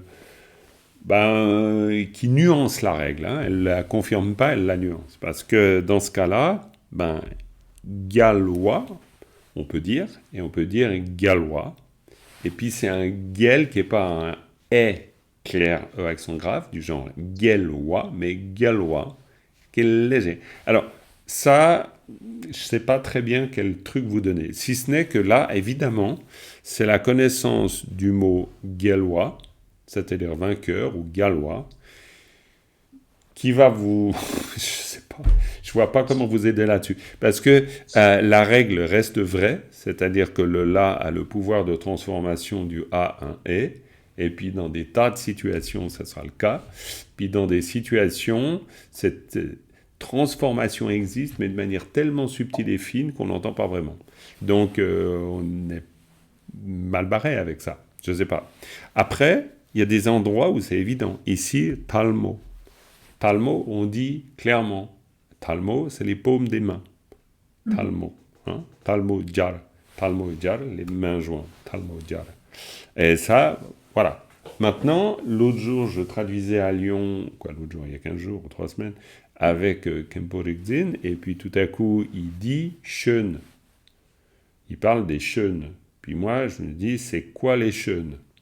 Alors là, franchement, heureusement qu'il y avait le contexte, je lui ai dit « Allez voir ». Puis après, il me dit « Ça va, t'arrives à comprendre ce que je dis ?» Je lui dis « Oui, mais là, quand vous avez des Shön à la place de Kyön, là, je dois dire que je me suis d'abord demandé ce que vous étiez en train de dire. » Donc, pour dire qu'un Tibétain très éduqué, il n'y a pas de problème, il arrive avec son parler de son coin, et puis lui, il dit « Shön » alors qu'on est en train de parler de Kyön. Et Kyön, c'est ça, c'est... Est-ce qu'il y a un ça dessus ou qu'il y a un ra? Je crois que c'est un ça. Donc, Excusez-moi. Tac, tac, tac, tac, tac, tac, tac, tac. Hop, hop. Ouais, mon art est un peu bizarre, mais ça, c'est Kyun. Hein? Donc, Kyun, la faute, l'erreur. Et lui, il la prononce Shun. Alors, bonjour. Hein. C'est-à-dire, là, j'avais jamais entendu ça. C'est juste un exemple pour vous dire que, pourtant, j'en ai entendu depuis un bon moment des Tibétains. Mais, et ben voilà, celle-là, je la connaissais pas. Donc, c'est une partie, parce que le tibétain est bourré de particularismes locaux. Donc, vous avez, là, vous êtes à peu près sûr que certains Tibétains diront Gyalwa et d'autres diront Gyelwa. Ça, c'est sûr. Donc, voilà. Alors, il y a des mots comme ça qui sont un peu emblématiques de cette diversité. Un peu le peigne et le pain. Parce que pour le japonais, évidemment, quand vous lui dites le peigne, lui, il a appris le pain. Hein, il n'a pas appris le peigne. Donc, il ne sait pas ce que c'est le peigne. Mais si on lui dit, oui, le truc où on met du beurre dessus pour faire des tartines, ah, le pain. Ouais, d'accord. Ouais. Mais ce n'est pas le même mot. Ben, en tibétain, c'est pareil. Vous avez Gyalwa et Gyelwa. Voilà. Donc, faut faire un peu avec. Mais disons, quand tu dis ça, Christine, moi j'estime que c'est plutôt le signe que l'apprentissage est en train de se faire. Parce que tu repères ça et puis tu dis, bon, va falloir faire avec. Mais c'est pas une difficulté de compréhension technique du tout. Tu vois, ça veut dire qu'a priori tu connais la règle. Donc c'est. Oui, c'est plus le réflexe Ouais, d'appliquer la règle tout à fait. dans chaque fois il y a un la. Ah oui, le la Exactement, transforme le A exactement, en et. Donc c'est plus dans ce complètement. réflexe-là pour l'instant, hein. Ouais, donc on pourrait dire, si je reprends ma petite idée des piliers, on est dans le troisième, c'est-à-dire la lecture, c'est-à-dire à développer une bonne capacité de lecture. Et ça, c'est clair. Bon, très bien. Là, de toute façon, cette capacité de lecture avec le réflexe, c'est tout le temps, c'est constant. Dès que j'essaye de lire d'une manière un peu rapide un texte que pourtant je connais, mais je le connais à une certaine vitesse de lecture, si j'essaye de le lire vraiment plus vite, tout à coup, hop, il y a des syllabes qui m'échappent.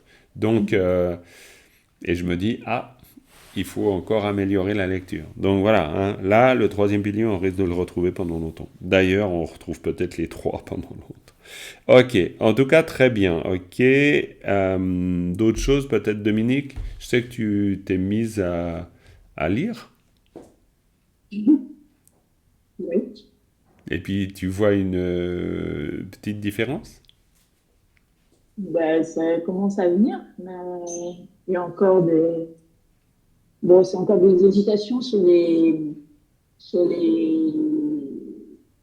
empilés, mais bon, Mhm. Sur les empilés, tu veux dire par exemple Diar. ouais. À la première lecture, c'est pas encore tout à fait évident. Tout à fait. Ok, très bien.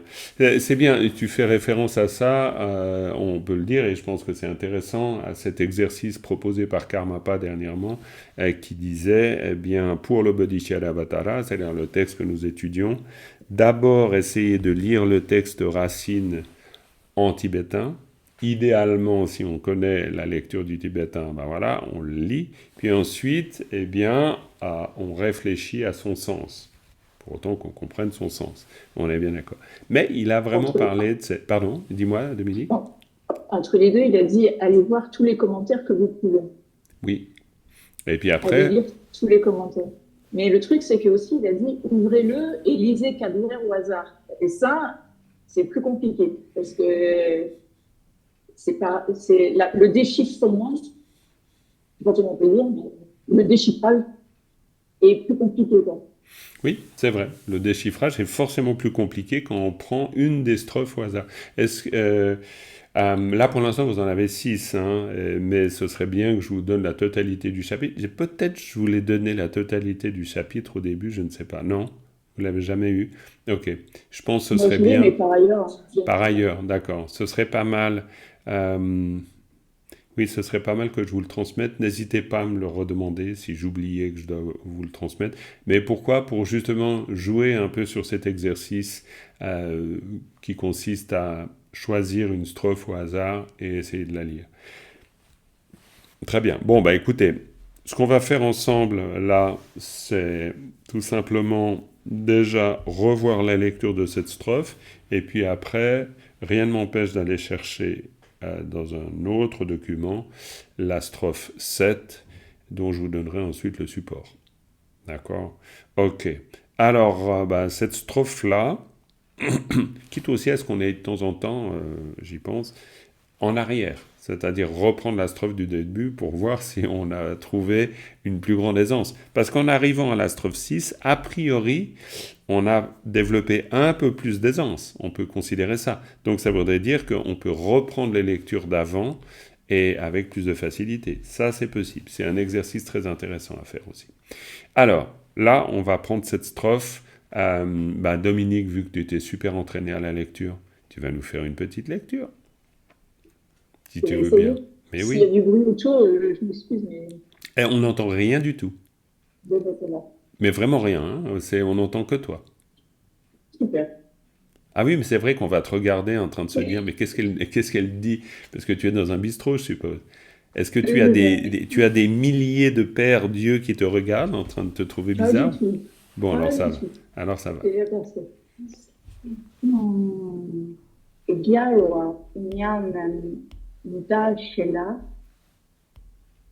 termo chafe sorwani Goji Dompa Mikutsing Kalpa Gonme Shukpa Sol. Attention, ici c'est un ching et pas un tsing. C'est un ching. Hein? Chagiguchinga ching. Ok, mais c'est très bien. C'est pas mal du tout. Bon, alors bien sûr, l'aisance. Hein? Ça vient à force de la lecture. On n'oublie pas l'épellation de temps en temps. Ça peut faire du bien. Mais ok, c'est bien là quand même. Christine, lecture de cette strophe. Gyalwa nyanen da shela talmo jarte solwani Jodi donc par mi que ching kalpa tongme shuk par seul. Super. Calme, tongme, choupa seul. Très bien. Impeccable. Très bien. Sophie. Moi, je vais épeler. Eh bien, super, c'est très très bien. Il nous faut quelqu'un qui épelle. Comme ça, tout le monde peut épeler avec toi, hein, parce que c'est un peu le but. Hein. On est bien d'accord. Hein, n'est-ce pas, Dominique? On va épeler en même temps. Voilà, voilà. Alors, Sophie, vas-y. Ra, kataka, oui, c'est ça. C'est Ra, très très bien. kataka, yatakia, la, gyal. Wa, Mhm. ma, yata, nia, nga, na, nien, Alors, na, nen. na, nien. C'est mieux. Le nien était moins présent. Attention, il n'y a pas de nien du tout. C'est un ngen.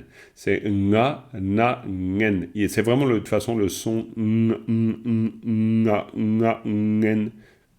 C'est celui-là qu'il faut capter. C'est le ngen. Il faut avoir la bouche un peu figée, comme un, je sais pas, un merlan frit, peut-être. Et puis produire un son quand même, à la différence du merlan frit, qui peut-être produit du son, si je n'ai pas le son du merlan frit. Bon, nga, na, ngen.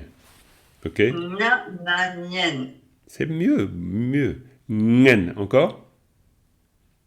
Nya, na, nien. Ouais, ngen, très bien. Il y a Yves qui nous rejoint. Nga, na, ngen, bienvenue Yves. Coucou. Voilà, on est en train de faire de l'épellation et on est en train de s'amuser avec nga, na, ngen. Voilà. Ah ouais, ça c'est les grandes réjouissances. Nga, na, ngen. Ok, très bien. Et ensuite? A, o, da, a, da. Ouais. Ao, ta, da. Ouais. Ao, ta, A, da. o, chadren bouché, ta, ché. La. Ta, la, tal. Ma, naromo. Oui. Sapata pa yataja rajar Oui. ta drenbute Mhm. ka o sanaroso la seul wa na giguni Très bien, parfait. ao karatatra narodro Oui. ao ta giguti On reviendra la là-dessus. Mais c'est très ah, bien. Aota Gegouti, ça va pour l'instant. la tata dra narodo nga sa long Oui. parapar Mhm. ma gigumi Oui.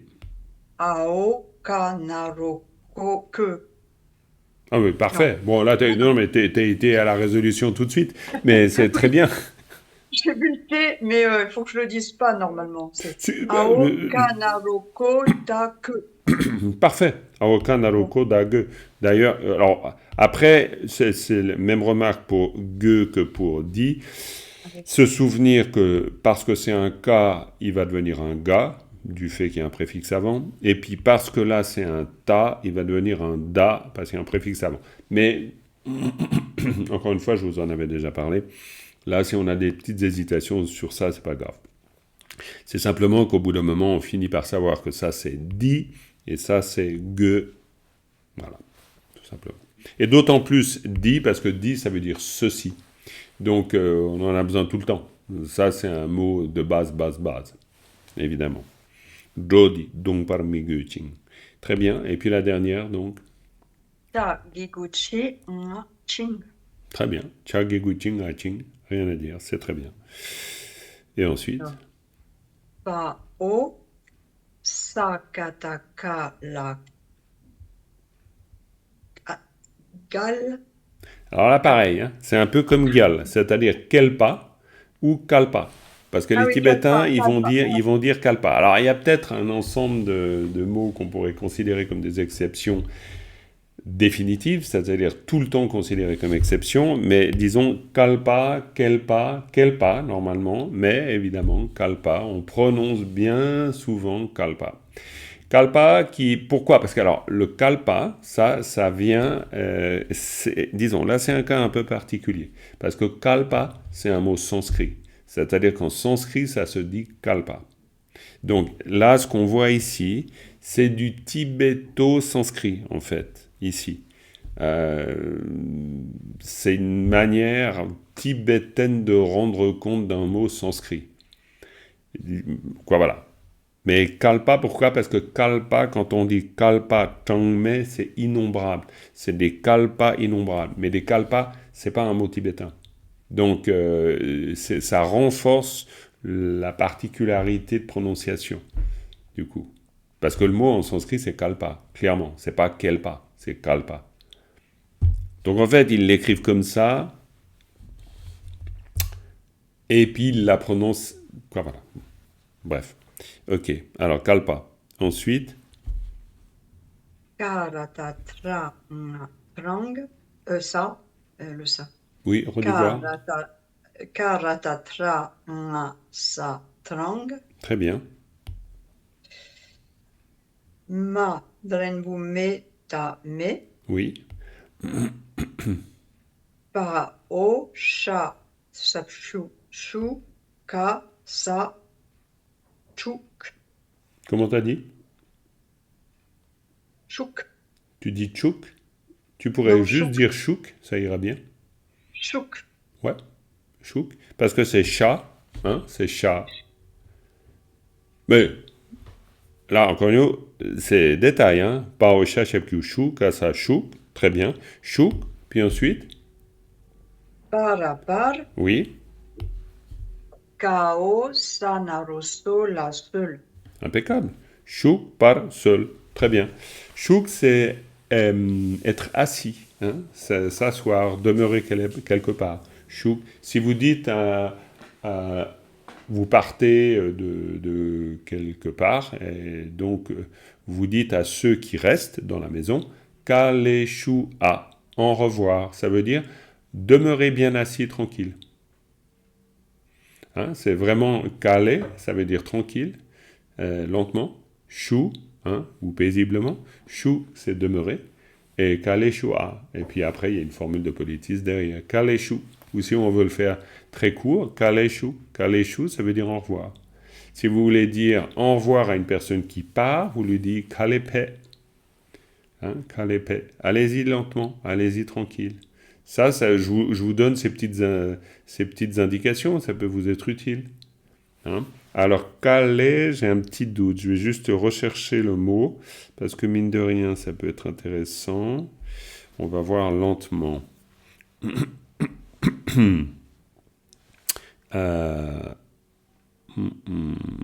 Juste slow.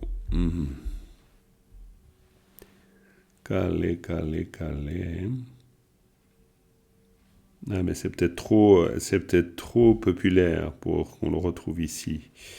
Ah ouais, attendez, il faut que je cherche ailleurs dans ce cas, parce que c'est trop populaire. Donc,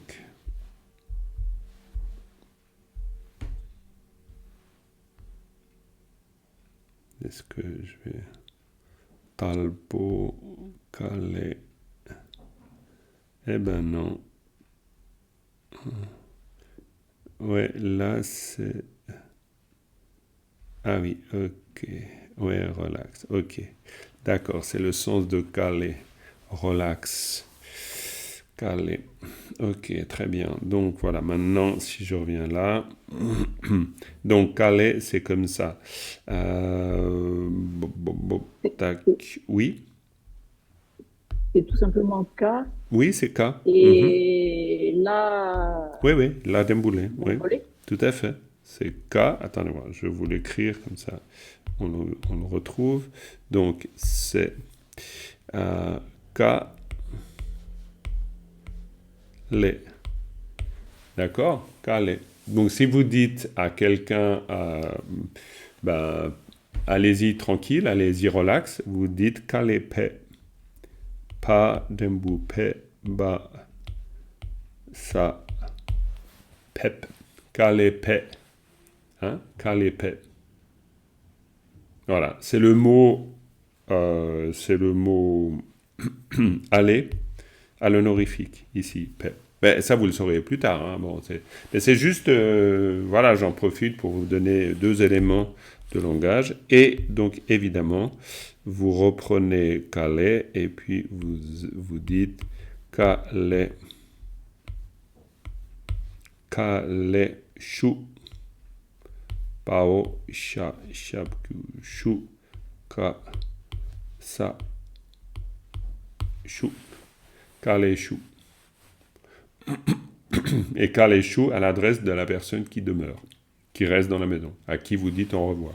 Les 2 mots veulent dire au revoir, calé-paix et calé-chou, mais la situation change. D'ailleurs, rien que ces 2 mots, c'est assez intéressant parce que ça nous donne une bonne illustration de ce que l'on a déjà vu ensemble.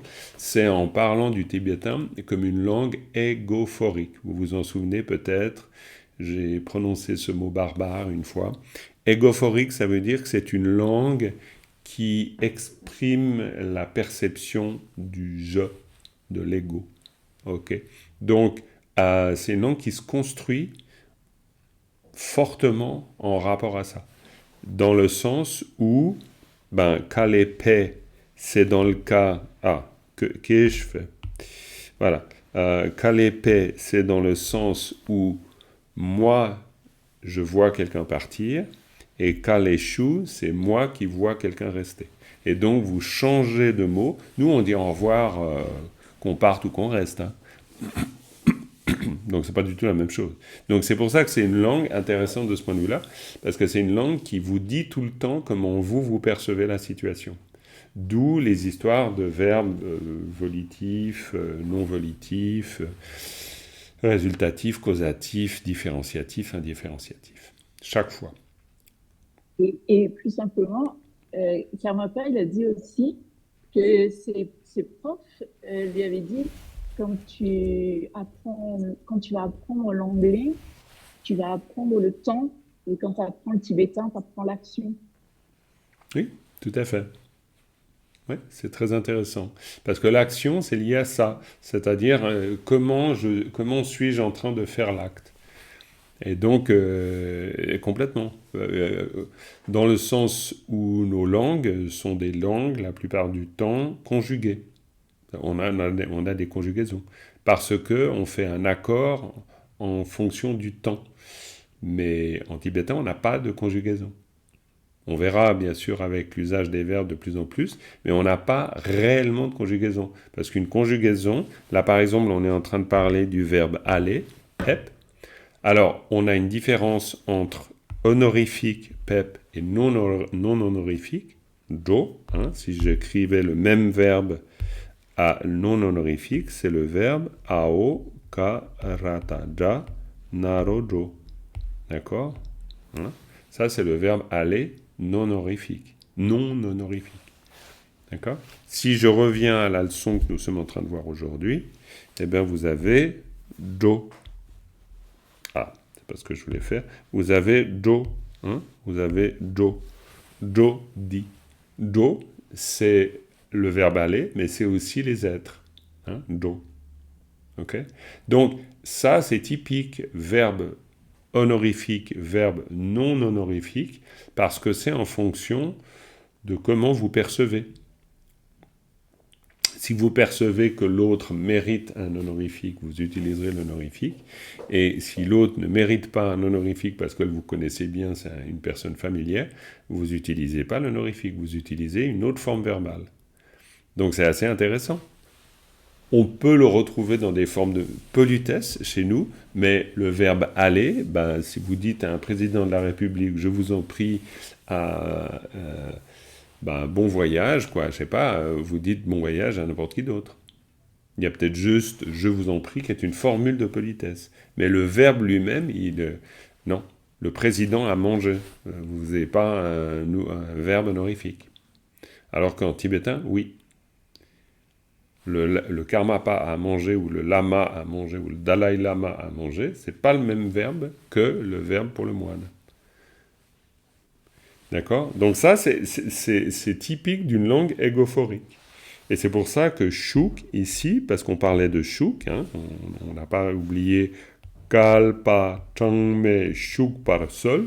Shuk par seul, ça veut dire quoi? Demeurer. Donc on est en train de dire à quelqu'un, demeurez s'il vous plaît. Ok?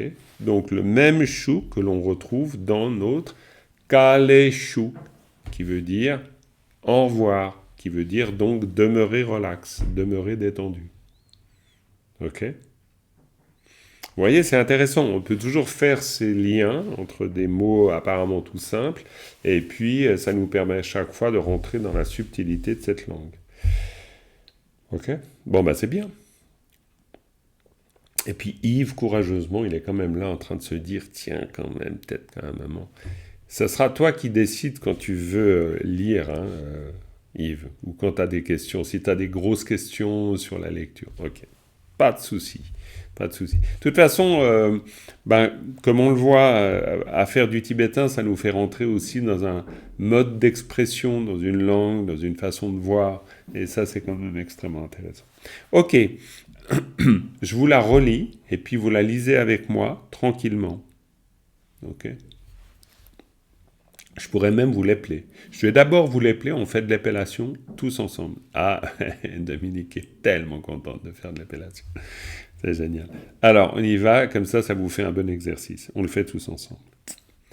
Ragata gayata gyala gyal wa mayata nya ngana ngen ao ta da pao shadembu sheda she la tala tal manaro mo sapata bayata jara jara tadembu te kao sanaro sola sol wa nagigu ni.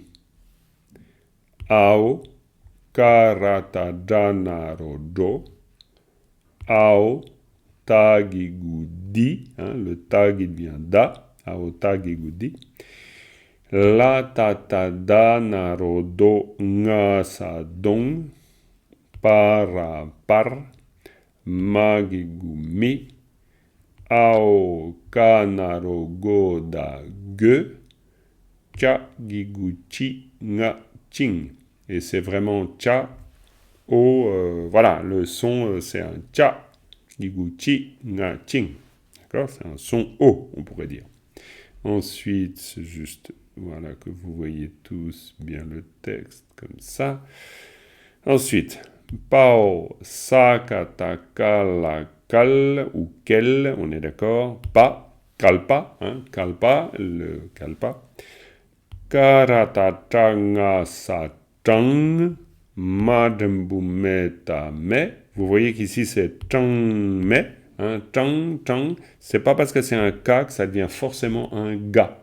Là, il n'y a pas de préfixe avant, il n'y a pas de lettre au-dessus ou au-dessous. Et dans ce cas-là, karatatanga satang, tang. Tang, c'est le chiffre, le nombre, plutôt, le nombre. Tang. Donc, tang me.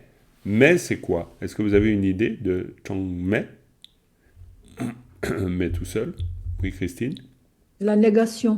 Oui, et la négation de quoi, pourrais-tu dire? Pas de nombre. Très bien, pas de nombre. Alors précisément, mais c'est très bien, ça suffit même. Pour l'instant, on peut se dire que c'est une négation, donc pas de nombre, donc innombrable. Ça va très bien.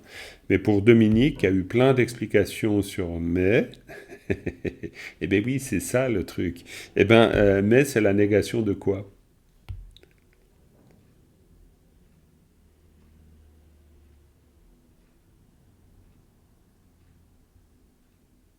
Je vais dire une bêtise, Mais mais essaye, c'est important. mailleux ou Bravo, mailleux. mailleux, c'est la négation de yeux. Ce que je pose comme colle à Dominique, c'est que le verbe met à, je veux dire, à l'affirmatif et non pas à la forme négative, c'est yeux. Yeux, ça veut dire il y a. Ok? Et puis, mais, donc la forme que vous voyez ici, c'est la forme négative, donc à la forme négative du même verbe, c'est-à-dire ma-yeux. Ça, c'est une construction de ma, qui est la particule de négation, d'accord, et yeux. Et plutôt que d'écrire ma-yeux, eh bien, on a décidé, les Tibétains, je ne sais pas pourquoi vraiment, ils ont décidé d'écrire mais. Ma dembu me ta me. Et qui devient donc la forme négative de l'affirmatif ye, tout simplement. Ok? Donc, mais, tang me, innombrable. Et ensuite, donc, la fin de l'épellation. Pao, sha shapkyu shu, ka sa shuk, para par, kao, sanaro so la sol. Ok? Shuk par sol. Donc, Gyalwa, Nyangen, Dashela, Talmo, Jarate, Solwani, Jodi, Dongpar, Miguching, Kalpa, Tangme, Shukpar Sol. Ok? Sol. Kao sanaro sola seul, pour toi Sophie, on a un bon exemple de ce dont on parlait aussi, de cette fameuse règle, Kao sanaro sola seul. Seul, c'est très important parce que vous le retrouvez tout le temps dans les prières. C'est pour exprimer puissiez-vous, faites que, ou ce genre de choses. Solwa, c'est la requête. Soldep.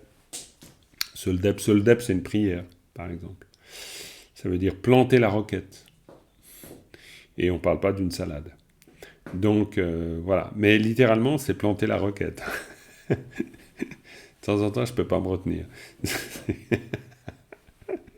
D'ailleurs, j'ai jamais pensé, c'est la première fois où vous assistez en direct à une fantaisie stupide, évidemment. Voilà, planter la requête. Donc, mais ça peut être des fois utile pour se souvenir, ça peut être un moyen mnémotechnique. Donc, Sol Dep, parce que Sol Dep, c'est la prière. Et c'est littéralement planter la requête. Voilà. Mais effectivement, pas roquette, mais requête. Voilà. Donc, c'est différent. Donc, Shukparasol. Donc, Gyalwa, Nyangen, Dashela, Talmo, Jarte, Solwani, Dodi, Dongpar, Miguching, Kalpa, Tangme, Shukparasol. Et voilà.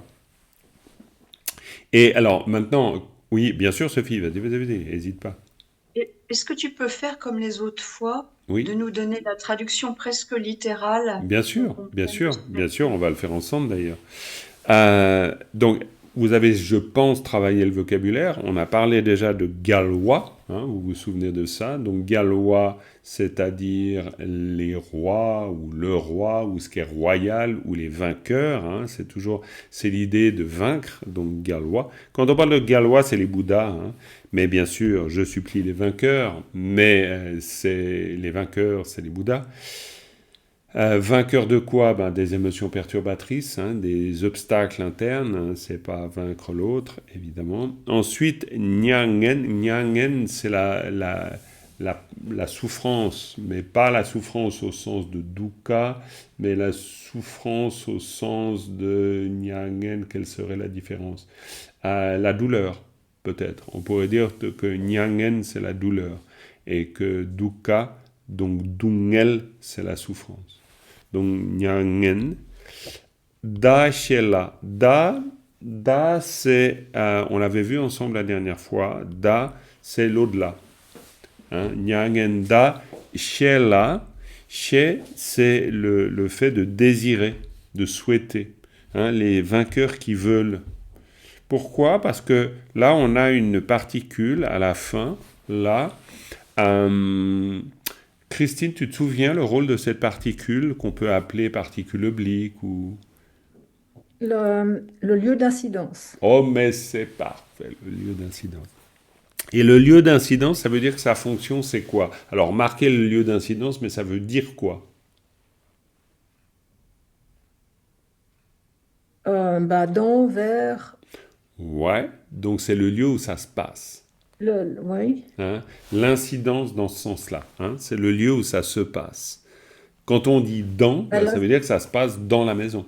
Si on dit on jette une pierre vers la maison, c'est aussi le lieu d'incidence. On est d'accord? L'action. Oui, alors l'action, on peut le voir comme ça, mais c'est plus vaste parce que ça marque pas l'action, ça marque celui qui reçoit l'action. Ça, c'est important de distinguer. Encore une fois, le là, on l'utilise ici. Le là, ça nous permet de dire, on parle de qui? On parle de ceux qui aspirent à l'au-delà de la douleur.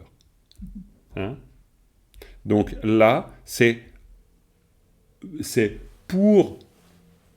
sous-entendu, évidemment. Alors, le problème, l'avantage extraordinaire d'une particule, c'est que vous pouvez sous-entendre plein de choses qu'on est obligé d'expliquer en français. Là, je supplie les vainqueurs qui veulent. Donc, qui, vous n'allez pas trouver qui, ici. Ça n'existe pas, il n'y a pas de qui ici.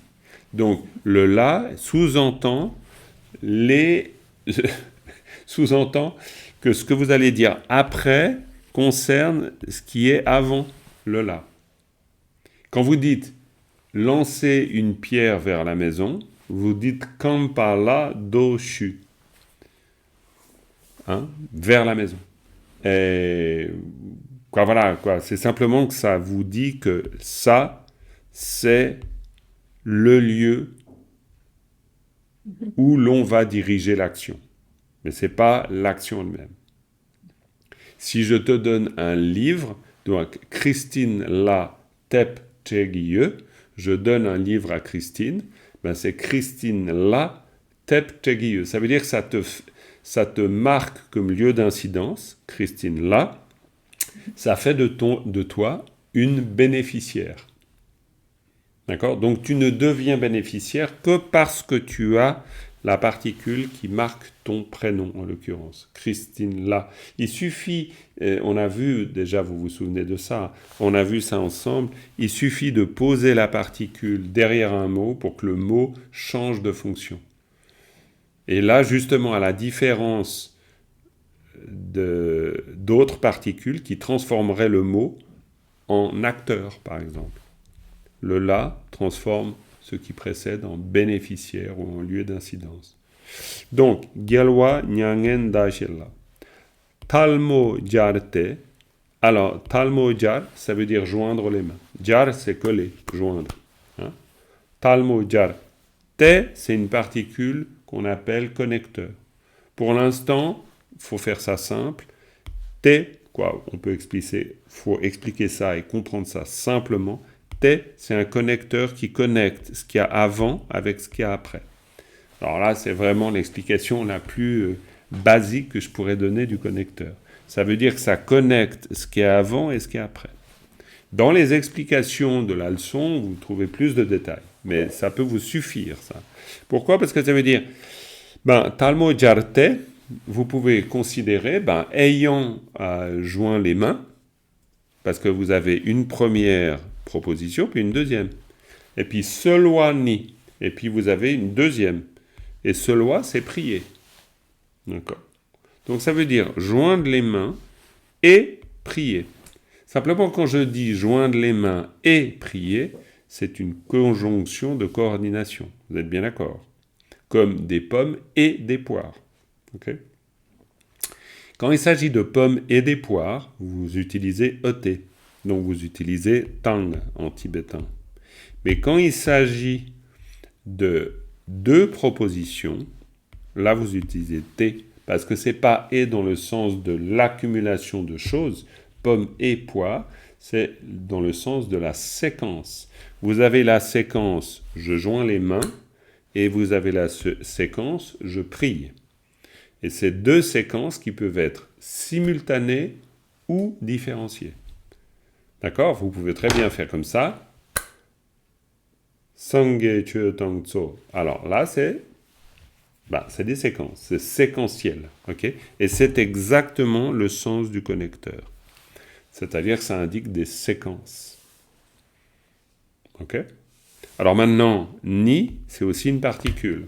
Là, je vais vous noyer sous les informations, mais ni, c'est une particule emphatique. Tout ce que je suis en train de vous raconter, vous le retrouvez dans l'analyse de la leçon, on est bien d'accord.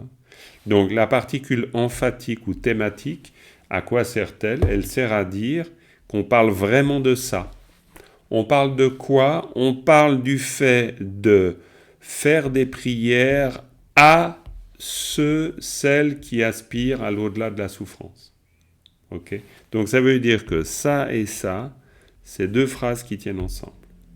Concernant les prières faites les mains jointes à ceux et celles qui souhaitent aller au-delà de la souffrance, c'est-à-dire précisément aux vainqueurs qui vont au-delà de la souffrance, d'accord?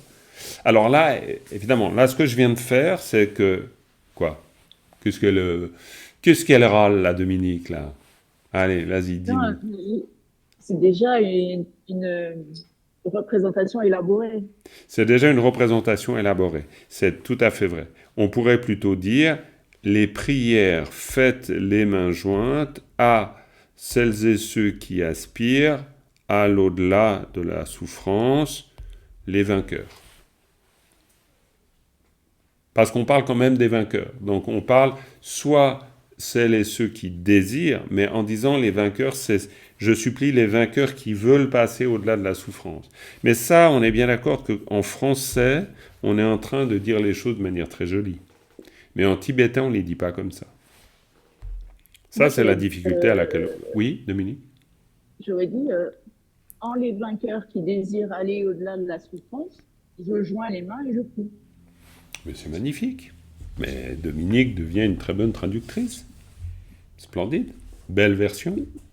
Et c'est intéressant. Non, je ne me moque pas, je ne suis pas ironique. Parce que l'intérêt d'une... Non, mais l'intérêt d'une traduction comme ça, c'est d'y aller phrase par phrase. quelque chose que j'aime bien faire, parce que ça aide beaucoup à la compréhension du sens.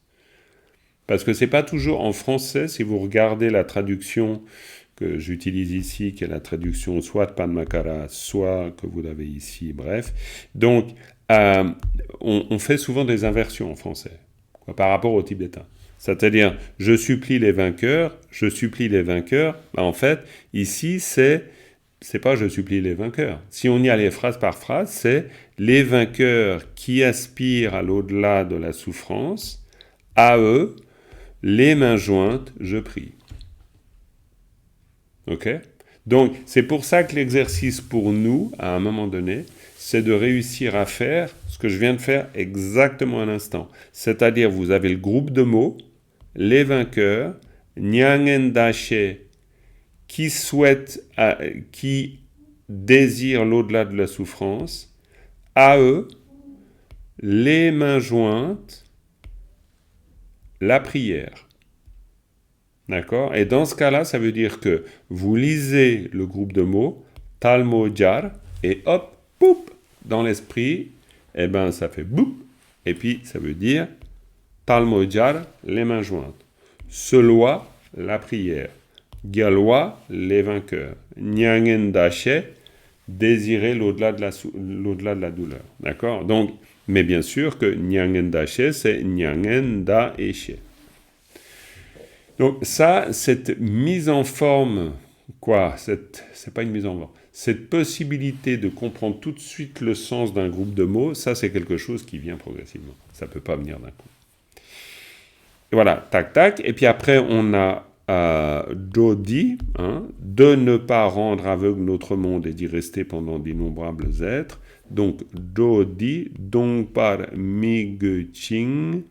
Alors, donc par Miguching, je ne me souviens pas de l'analyse vraiment de donc par Miguching. Après, on a Kalpa, mais je vais y revenir. Kalpa Tangme, donc Kalpa, les airs cosmiques, Tangme, innombrables, et ensuite Shuk par seul, demeurer. Demeurer. On souhaite qu'il demeure, donc pour les êtres a priori, je vais juste regarder ce que je vous avais mis dans l'analyse, la troisième. Alors, Dodi donc Dodi ces êtres, donc par complètement dans l'obscurité, d'accord, c'est ça que je ne me rappelais plus. Mi-ge-ching, ne pas placer, abandonner. Mi-ge-ching. Oui, alors ça, vous voyez, je ne m'étais pas souvenu non plus du sens. Mais ne pas laisser ces êtres dans l'obscurité. Voilà. Et vous avez le sens de la strophe. Il y a un « et » oui. dedans aussi. Il y a le Ching. Oui, tout à fait. Tout à fait. Donc le Ching, oui, tu as tout à fait raison, Dominique. Ching, c'est « et », donc ça veut dire qu'on fait le souhait qu'il ne demeure pas dans l'obscurité. Jodi, dit, c'est « ce ». Mais ça veut dire cet être, mais ça veut dire les êtres. Donc là, on ne s'embarrasse pas tellement du pluriel singulier.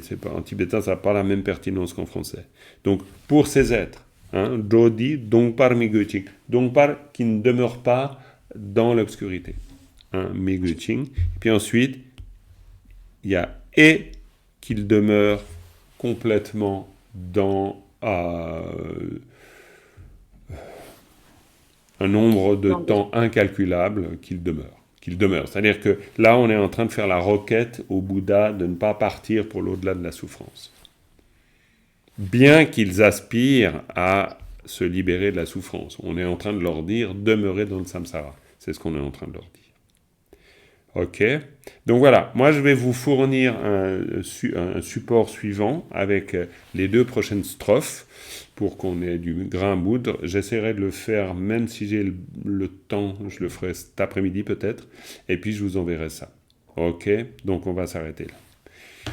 Merci beaucoup. On conclut avec une avec une dédicace. Sonam diye tamche zigba ne tomne nyepe janam pamje ne kega nache balab tupai sipe tsolen doa dolwaraisho. Merci beaucoup et à tout bientôt.